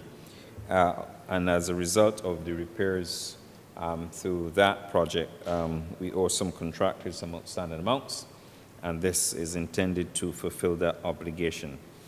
Mr. Chairman, we also undertook some repairs at some polyclinics across the island, and as a result, the sums so voted would help us to enhance our primary care services. In respect of the lab, Besto Santos lab, as you are well aware, the Delta variant caused us to have to increase procurement activities there. We had to procure some additional test kits, and as a result of that, we had to request additional funding in order to help us manage this pandemic. The other matters, Mr. Chairman, in respect to supplies, materials, for example, in the psychiatric hospital, where the amounts required are to supplement the funds that would have been originally voted in the estimates for the provision of food. In addition, there's a professional services vote of some $400,000 there. That relates largely to us having to sanitize the compound. As you're aware, the psychiatric hospital was the subject of some outbreaks with respect to COVID, and obviously the institution had to take the necessary sanitization in order to prevent any further outbreaks. In respect of the district hospital, geriatric district hospital, the sums requested there, like I said, for additional food supplies and materials. And in respect of the Gordon Cummins district hospital, we have some sums requested for the provision of water under the subhead or the subcode 207 for utilities. In respect of the St. Lucie District Hospital, there is a requirement for a new commercial dryer and washer at that facility, and we've so requested that. In respect of the HIV/AIDS program, there were additional requests for some medication, and the sums so requested, $300,000, would go a long way in supporting that project.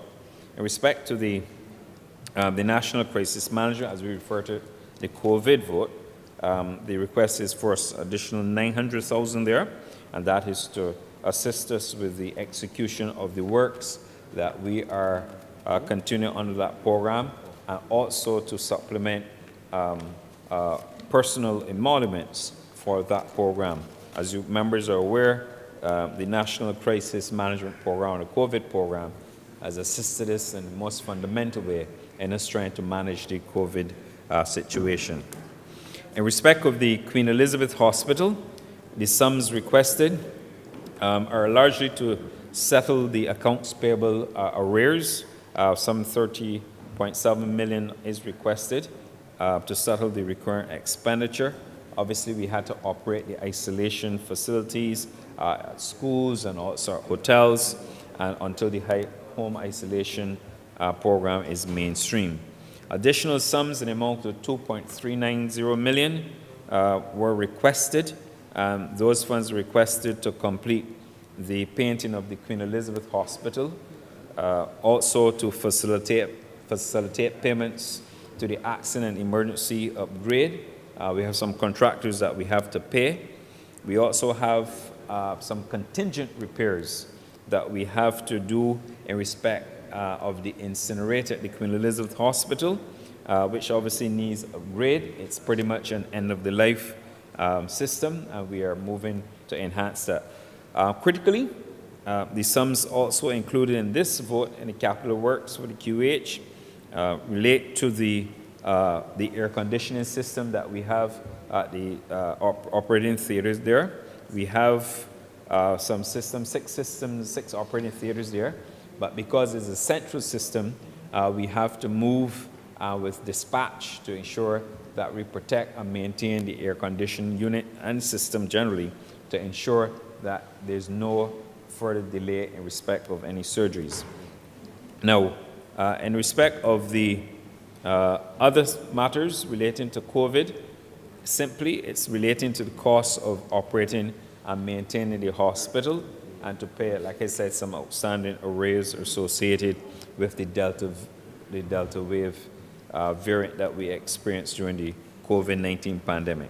So, Mr. Chairman, in closing, the sums requested are significant, but obviously absolutely necessary to maintain our premier acute care medical facility, the Queen Elizabeth Hospital, as well as to ensure that we have sufficient funds to maintain all of our hospitals, including psychiatric, geriatric, and to conclude works associated with property maintenance at all of the aforementioned institutions. And with that, Mr. Chairman, I beg that Head 86 stand part. The question is that Head 86 stand apart. All honourable members in favour, please say aye. Honourable members against, please say nay. Methinks the ayes have it.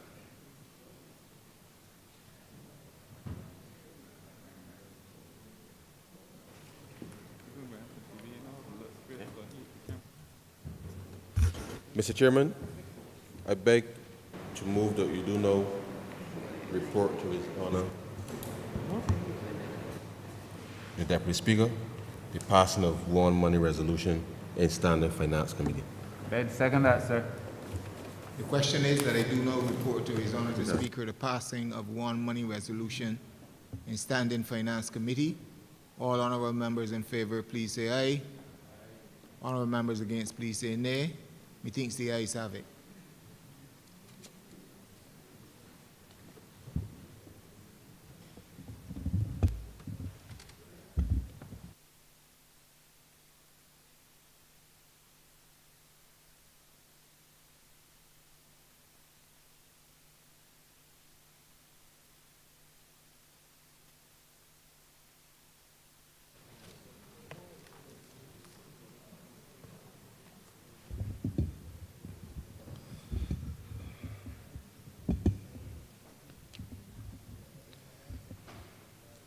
The chairman of Standing Finance Committee reported the passing of one resolution.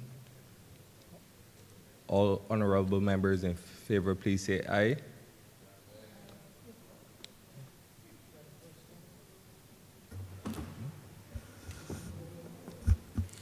Mr. Deputy Speaker, I beg to move that this resolution be read a first time. Second that, sir.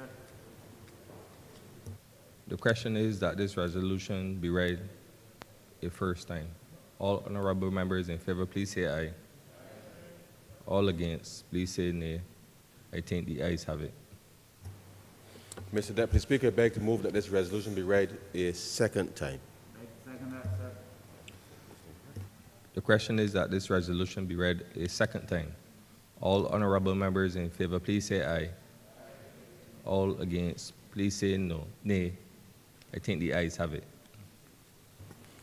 Mr. Deputy Speaker, I beg to move that this resolution be agreed to. The question is that this resolution be agreed to. All honorable members in favor, please say aye. All against, please say nay. I think the ayes have it.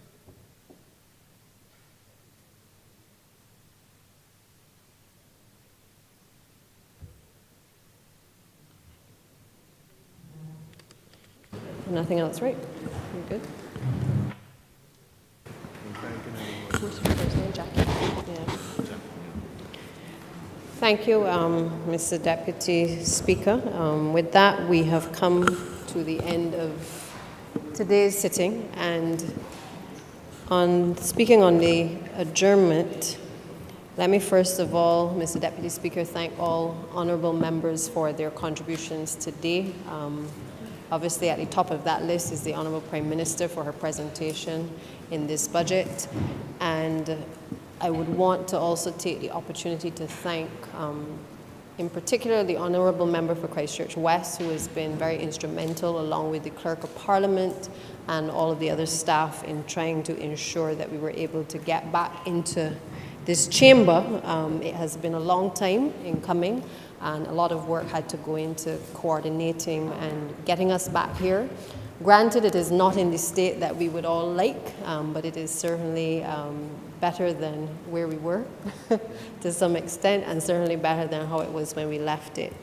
On speaking on the adjournment as well, I would want to thank the Royal Barbados Police Force, thank all of the catering staff, and all of the people who've made the transition back to this facility possible. I know it's not an easy task, the pressures that everybody has been put under, but I think I can speak on behalf of all honourable members in saying we truly appreciate the effort that has been made to coordinate both this house and the other place over the course of the last couple of days so that we could do the business of the people. I would also want to take this opportunity to express condolences to the family of one of our Hansard reporters, Ms. Gill, who this morning succumbed to heart attack, I believe, and died. And we are deeply and sadly affected by the loss. And I want to extend sympathy to all of the persons here who have worked with her as well, and to her entire family. As I close, this has been another arduous task that we've had to do. Honourable members know how difficult things are in the public domain as we represent all of our constituents, but I know that we appreciate that these policies that we have been able to pass here today will hopefully redound to the benefit of all of our residents and all of our citizens. And it is really, as the Prime Minister said, it's really up to us now, not only ministers, but public servants, private sector individuals, and the entire country to be able to rally around what I believe has now been a balanced budget, but also policies that will help us to transform the Barbados economy. And therefore, and civil society. And so therefore, Mr. Deputy Speaker, I just want to say that and commend you for the work over the last 2 days. You have assumed the position as though it was always yours, and I hope the Honourable Substantive Speaker has no doubt been watching on, and I hope he doesn't feel as though you will replace him permanently. But you've done an excellent job, and congratulations to you on the position.